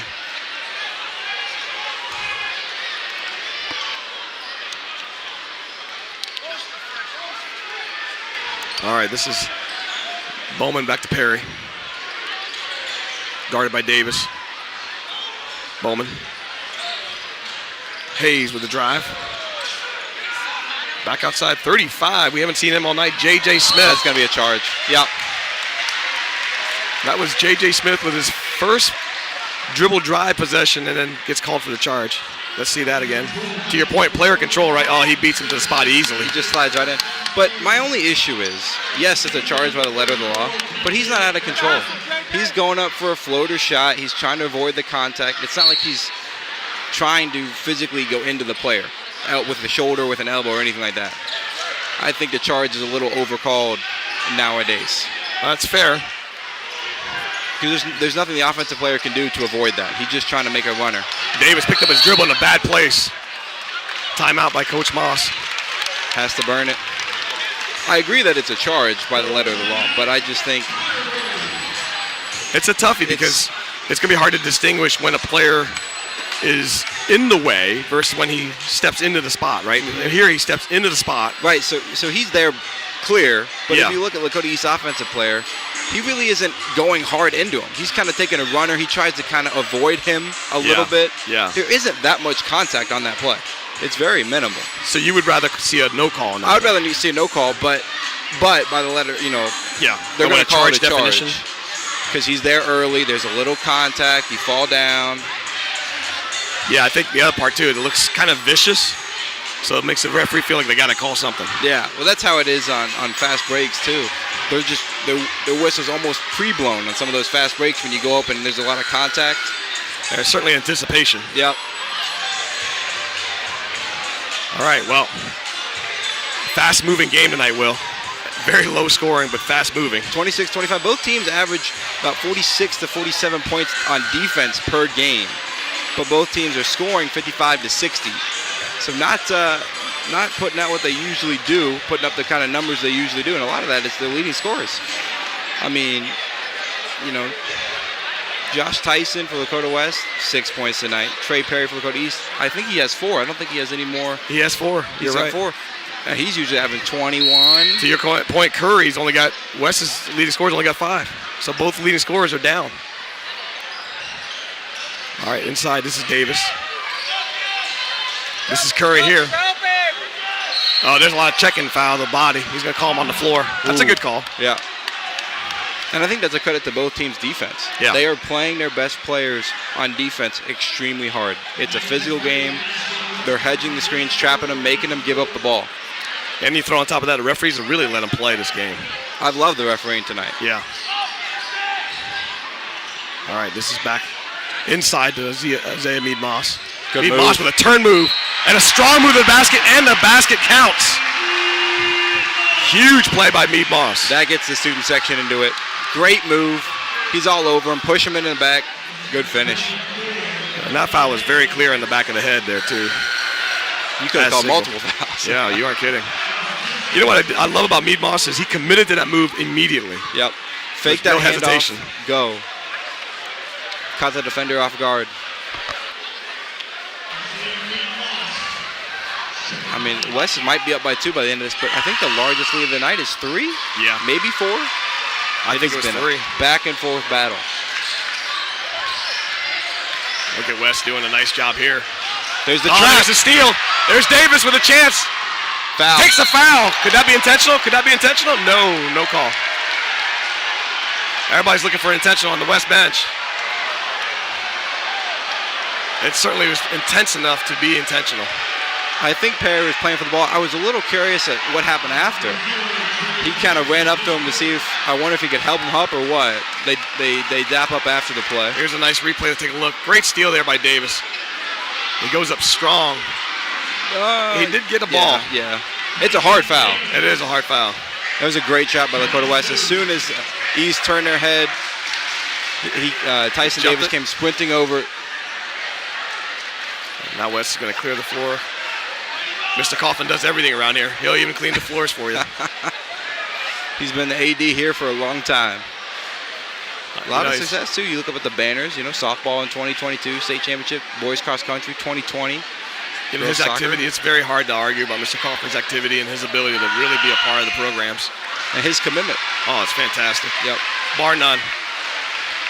And his daughter, Megan, she Yes. graduated with me. She's one of the incredible volleyball players. Yeah, played in for Lakota college. West years ago. Yep. Wonderful family. Coughlin family. Davis hits both ends. And this is the biggest lead here, 4, I believe. Yep. Now West is doing the same thing where they're kind of doing a soft man-to-man full-court press. Trying to trap him, maybe get a 10-second violation. There comes the trap. Well done by Perry to throw out of it. You know, it's not a bad thought to do that, Will, because of the fact of what you just said before, which is East's starters have not left the floor. Nope, and it tires him out. Yeah. It's not an easy dribble up the court. Yeah. West has shown more depth tonight. Yeah. Ooh, nice job there by West, almost getting a steal. Pretty close to a 5-second call. Remember, the timer resets when he picks up the dribble. There's the 3, wide open. Yep. And I'll tell you what, that's an issue with Lakota West defense. you got to account for Bowman right now. He's hot on the three-point land. There's a jersey grab with no call and a foul across. That's a good call. Good answer back, but Lakota West has to know when to help, when not to help. Who am I guarding? If I'm guarding Bowman, he's hit 2 tonight already, that's his 3rd. I'm not going to help. Somebody else has to help the lane. We cannot be giving up those wide open threes. He's going to hit them. Yeah. Especially when he's all fired up and hot. Coach Atkins is fired up too. Oh, adrenaline's running. That rim is looking massive for him. This sends Tyson to the line. A little strong on that free throw. Free throws are going to come in. This tight of a game, 1 point going into the 4th quarter. Of course, Lakota East already has 5 team fouls. Lakota West going to be at the line pretty soon, shooting 1-on-1s. That foul situation might come into play here, Will. West with a lot to give. Nice shot. Good makeup from the first one. 1 second. Can East get something lucky here? He's taking a long 3. Now it's going to be short. Not too far off, though. Yeah. Not too bad. West with a 2-point lead coming out of the 3rd quarter. I tell you what, the battle is on.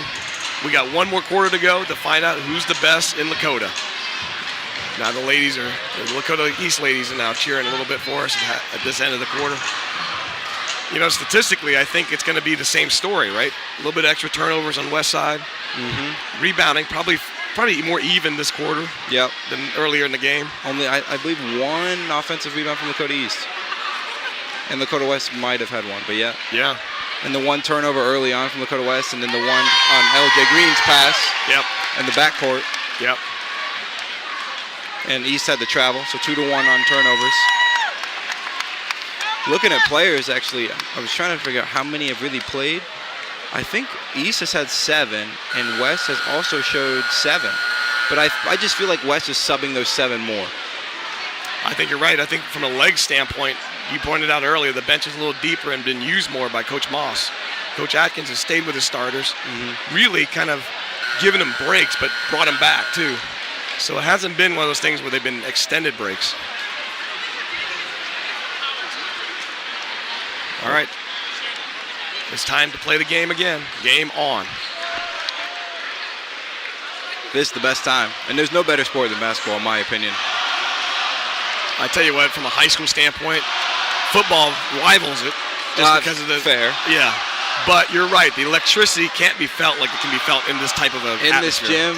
Yeah. The fans are right there. Everybody's surrounded on the court. That's why it's so hard to referee. Everybody's right on top of you. Yep. And everybody's got an opinion. It's usually not the one that you have. Half the gym agree, half the gym don't. That's right. Bowman. Akindo. Let's see if Lakota West locks down Bowman a little bit more. West back to man-to-man defense. That's the other thing. West has done a nice job transitioning back and forth between zone and man. Yep, and they've had good communication on defense. Yeah. They switch quite a bit. I think that back and forth has not made it comfortable for East into sticking with one game plan. They had to kind of keep adjusting the game plan. Yep. Here comes a pick. Probably a roll off of that. We got a block foul from Green. Yep. West trying to hedge that ball screen again. By hedge, the big man steps up, tries to force the guard back away from the line.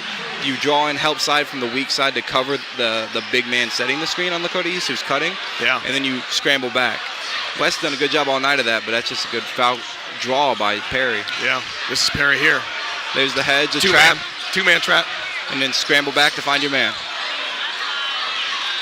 It's a very active requirement in man-to-man defense. It requires everybody to move. And head on the swivel. Man-to-man defense is not one-on-one. I think that's the misnomer, right? It's a team defense concept. He's wide. Oh. I tell you what, that's the one thing that East does not want to see, which is Bowman starting to cool down a little bit. Yep. Because he's been their main three-point threat. Mead Moss with a fake. And that was a very open look.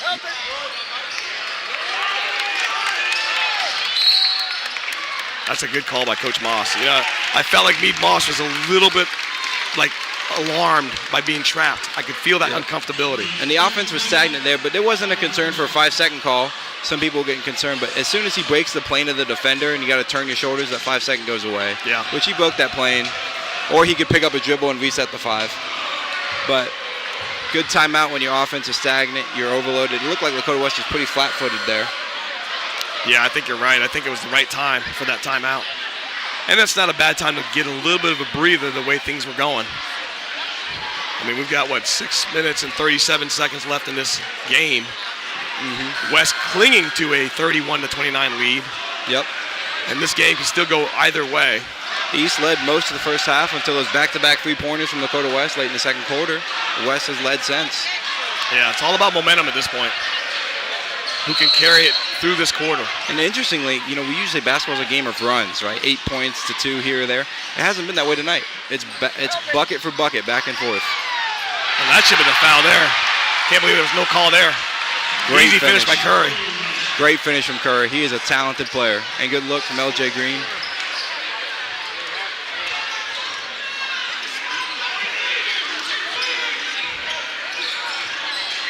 I'm looking at the fouls. Uh-oh, maybe he is cooling down. That's going to be Lakota West ball. Great save. He's trying another one. He's not cooling down. He answered it with the second shot at it. He's proving me wrong. 33-32. On an offensive rebound, Lakota West just can't have that happen. There was a guard that got the offensive rebound too. In there, dishes it right back out. Great play from McFarland, obviously, to keep the ball in bounds, give it back to the guard. But so I'm looking at the fouls up on the screen or up on the scoreboard. Is that correct? 1-0. I thought it was 5. I saw 5 at the end of the third. I almost felt like they reset it by accident or something up on the scoreboard. Because the fouls go by quarter or by halves. Correct. So the official book should have it. Yeah. So when it hits 7, it's going to be on whoever's at the scorekeeper keeping the book. The score table, excuse me. Yeah, we'll have to let them know that what you see up there is not correct. Because we've definitely had fouls on Lakota East. It's not 0. Yeah, because you pointed out it was in favor of West for a little bit there. Yep. And our viewers at home can't see the foul count, but yeah. All right, so this is Curry bringing the ball down. And I think it's at 6. So the next foul should be 1-1. Should be a 1-1 if it's not a shooting foul. Green with a pick roll. Looks inside the green, but That's probably a better pass on the bounce side, wouldn't you say? McFarland has played the most active defense I think I may have ever seen from a 5. He is all over LJ Curry. He's jumping passing lanes and everything. And it's been a battle from both of them. Yeah, this is Green again with the ball. He's got a mismatch here. Yep, he's backing down Perry. Good move. Oh, it's this right play. Just couldn't finish. That's 100% the shot you want. Just couldn't finish. This is Perry going the other way. Had the lane open, chose not to take it. Back to Perry. Oh, this is Bowman for 3. Deep. A little bit strong. Little rush on the shot. Yeah. They're denying Tyson. You got to realize that later in the game, your legs start to give a little bit. Those threes get a little bit harder, especially from deep. The way these teams have been playing their main 7. Man, East again, denying those passing lanes. West has got to back cut and move. But the way these starters have been playing, this is the heart part of the game. You're dead tired, your legs are tired, your lungs are breathing in and out. You're sweating everywhere. It just comes down to heart. All right, well, we'll see if the scores keepers had this for us. There it is. I think we just signaled. No, we didn't. Huh. Interesting. All right, maybe we misunderstood something. Well, maybe the number up there was wrong. Originally? Yeah, because I thought I heard the announcer say the team's 4th. But okay. All right, well, we'll figure it out. I'm sure the scorekeepers had it. This is Dukovic now.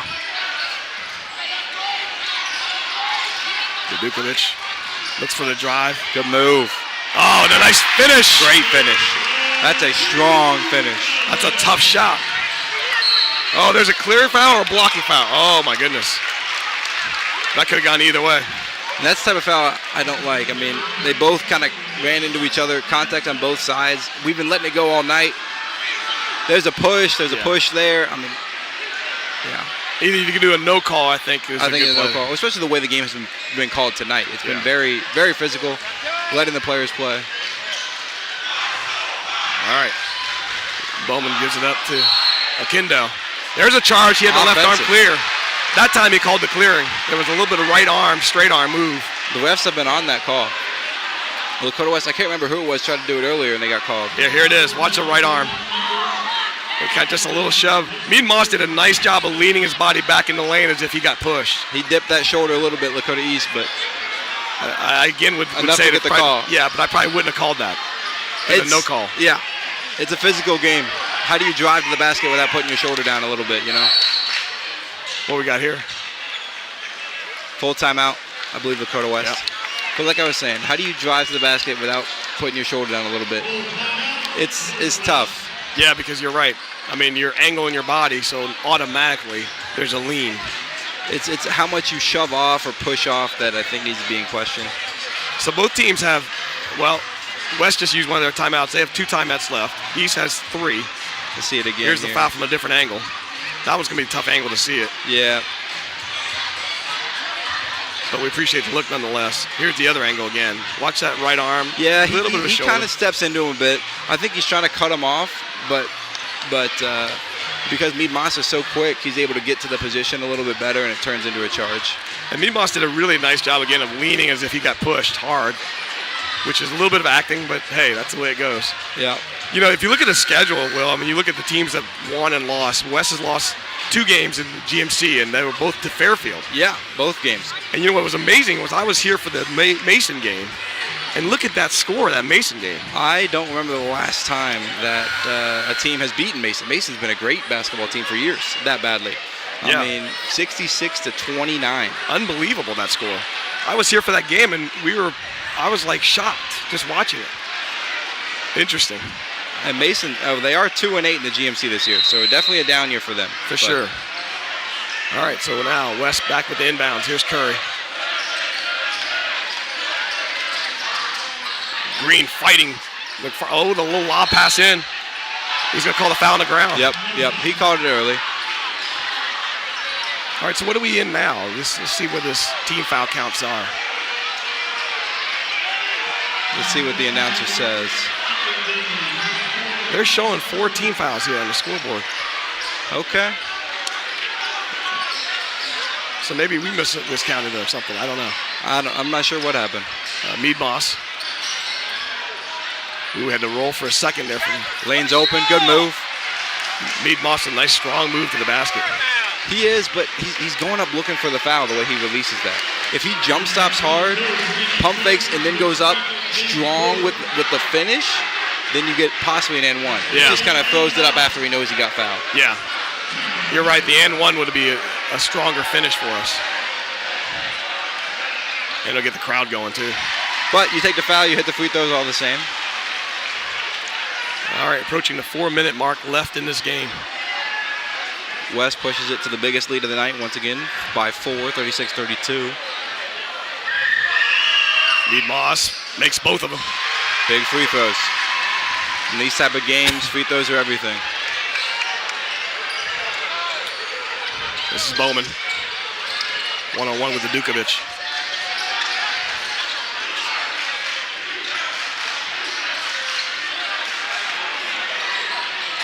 Perry getting going, maybe. Perry was his first three. First three of the night. I think his first bucket in the second half. Coach Atkins getting the team fired up as well as his fans from behind him. Lakota East fans getting into it after that three. It's a big possession for Lakota West to try to swing the momentum back. Yep. Bring the crowd back into it. You really just need a 2-point conversion here to kind of bring the crowd down. Good block. Got blocked. The Dukovic gets his own rebound. Oh, it's a great hustle That's play. all heart right there. All heart and hustle. Good Great block. hustle play. Washburn almost turns it over. Can Curry get to the ball? It was tipped, not a backcourt violation. That's right. Oh, great look underneath. Look at Green, nice straight up. Good cut from Perry. I thought there might have been a carry, actually. On 22, Bowman, I thought he carried the ball, honestly, right before that nice pass underneath, but they haven't called a carry all night. Here's the replay. So great defense from LJ Green. Just a good cut there from Perry. Sneaks in. No one sees him. Yeah. That's one of those where really Tyson's got to see him coming down. Well, and that's exactly what Lakota West doesn't want. Last 5 points going to Perry. Yeah. The East guy. So to your point, now Perry's up to 9 points for this game. Lakota West's leading scorer is up to 7 points from Curry. But we kind of expected a little bit of this. You touched on this. Where there's a little bit more balanced scoring from Lakota West versus Lakota East. Yep. The question is, though, who's going to finish it in the end? It's 2-point ball game, 3 minutes left. No teams in 1-on-1, as we've talked about at length here. Even though we were incorrect about the foul call, we thought there would be. But teams are scoring. Bowman for East is the leading scorer tonight with 12. I think all of them are threes. Yeah, he's been a hot hand for threes. Yep. He missed 2, and then he came right back after that offensive rebound, hit another one. There's the Dukovic. Back to Green. East crowd very into it. Yeah, looking for the defense. Good look inside. Green with a nice finish. Good left-hand finish. Good look inside. That's exactly the possession you want. Good ball moving all around. Finish with a nice, easy layup. Yep. Now East trying to answer that. West still playing a very aggressive man-to-man. Perry thought about hitting that three. Bowman up top. He's looking for the pick. There's a switch. Now they got a mismatch. Yep, they got to switch back. They got to help. Inside. Help Dukovic. Oh. We saw the mismatch, and East did a nice job getting it right back.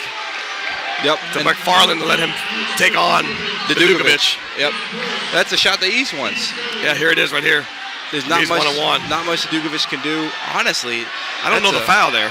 I think he hit him on the right hand when he swung to the left. And honestly, that's a tough foul because he can finish that left-hand finger roll. You're not really impacting the shot. No. I think you foul him on the floor, if anything. McFarland going for, misses the first. That will get this West crowd fired up.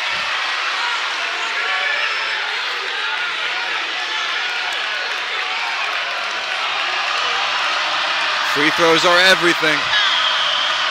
McFarland for the second. Misses Strong again. both. Boy, they are battling for the rebound there. Green calls timeout. He's stuck in the corner. That's a smart play from LJ Green. That's a big rebound. Yep. I'm trying to. How many timeouts? Is that one timeout now for Lakota West? One left, I think. Yeah. Maybe. Coach, you can see the look on Coach Moss' face, like, oh, we got one timeout left. Yep. One timeout left. It's a smart timeout, but when you have 2 minutes left, you want your timeouts. Yeah. So the key to this now, right, would be to have to convert this basket. Yep. Because the reality is, you burn the timeout.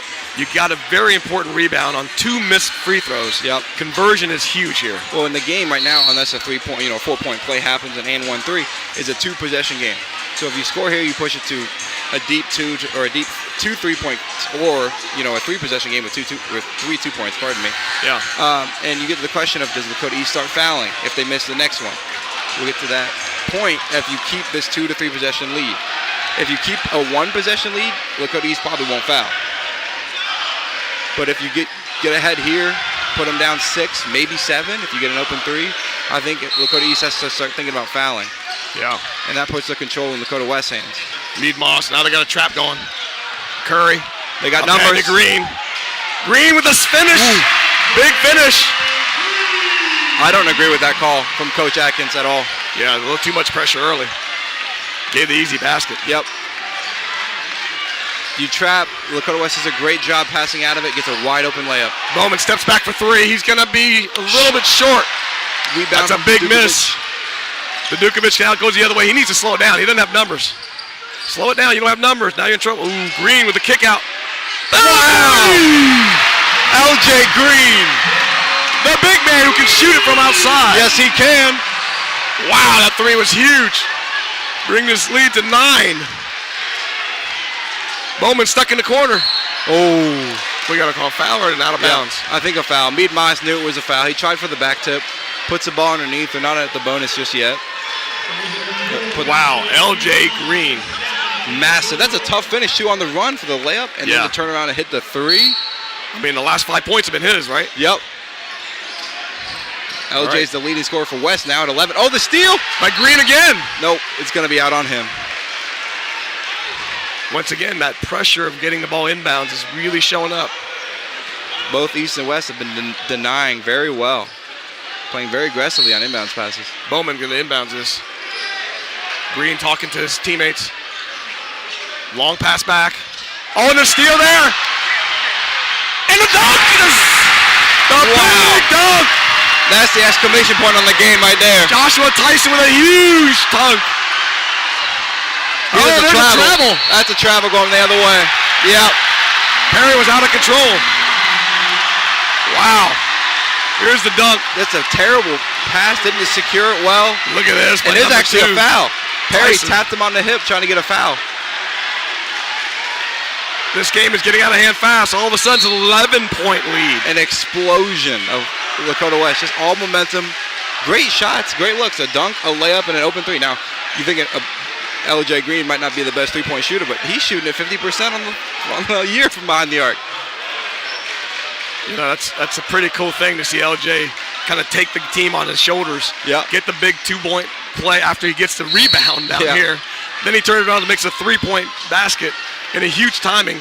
And then obviously the Tyson dunk just puts an exclamation point. There's again the Green. Great look and the foul. Yep. Now we're up to 13 with a chance for a 14-point lead. The final score is not going to tell the story of this game. No, absolutely not. But we got down to the heart moments, the heart minutes, the final 5. I think Lakota West is up 3 or 4, and they took over. They said we want it more.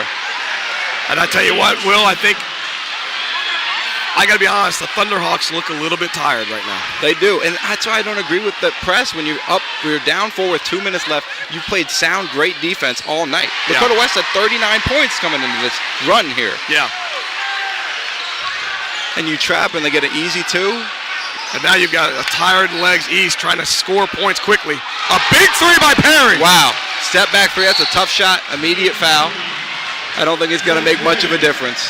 No, it's a lot of possessions in this short period of time. A lot of missed free throws need to happen. Yeah. That's a great 3 by Perry, though. Never quit. Nope. Haven't seen that much from him tonight, that type of a shot. No. He's been giving it up quite a bit, getting his teammates open looks, but Yeah, this game is really, to your point, Will, this would not reflect what kind of game this was. No, not at all. And we talked about how it was a game of runs, and there wasn't a single run made. Both teams 4 points here, maybe 5. Other than that, it's been back and forth until the last 2 minutes. Yeah. And it became a situation where they, a little bit of pressing, you know, when you probably could have just stayed the pace, you know what I mean? When you're the traveling team, I think you stay the pace. Well, when you're playing sound defense. Yeah. And Lakota West has actually turned the ball over on the half court quite a bit. Yeah. I don't know that Lakota East has forced really a pressure trapping turnover in the full court tonight. Yeah. I tell you what, Dudukovic, great energy off the bench today from him. Yep. That one shot where he got blocked and made his own rebound and turned around and made the finger roll. That is a huge change. Curry. Huge momentum change right there because East thought they had a great play. Yep. Now East got to score fast and foul again quickly. West must have foul to give. That's smart play if he's got fouls to give. Looks like going to the line to shoot 2. Okay, so now that wasn't as smart of a play in my opinion. So why is he shooting 2? I must be missing a new rule. There must be some new rule that I'm missing. I don't understand that. The team fouls don't reflect it up there. I don't know, but... And Lakota East starts to let's Lakota West playing Let's Play Football. They might take both this year. Immediate foul there. McFarland. McFarland's played his heart out tonight. Him and LJ have put on a great battle. They really have. And you said McFarland's what year? McFarland is He's a junior? sophomore. He's a 26 class. 26, yep, you're right. I was looking at the wrong player. All right, Curry going to try and finish these baskets out. And again, there's just not enough time for East to come back from this. No. 11 points with 34 seconds. There's the first. West now subbing in.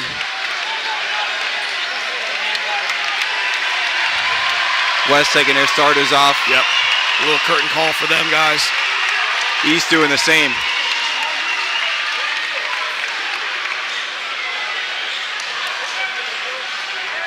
Both sides letting their benches getting a taste of this atmosphere. Yeah.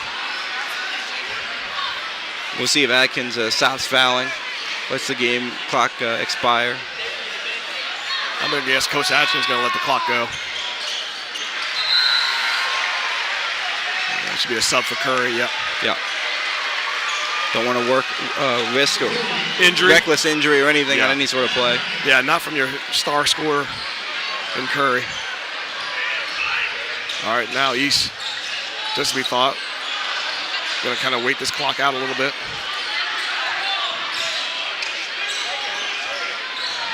Good help side, good kick out though.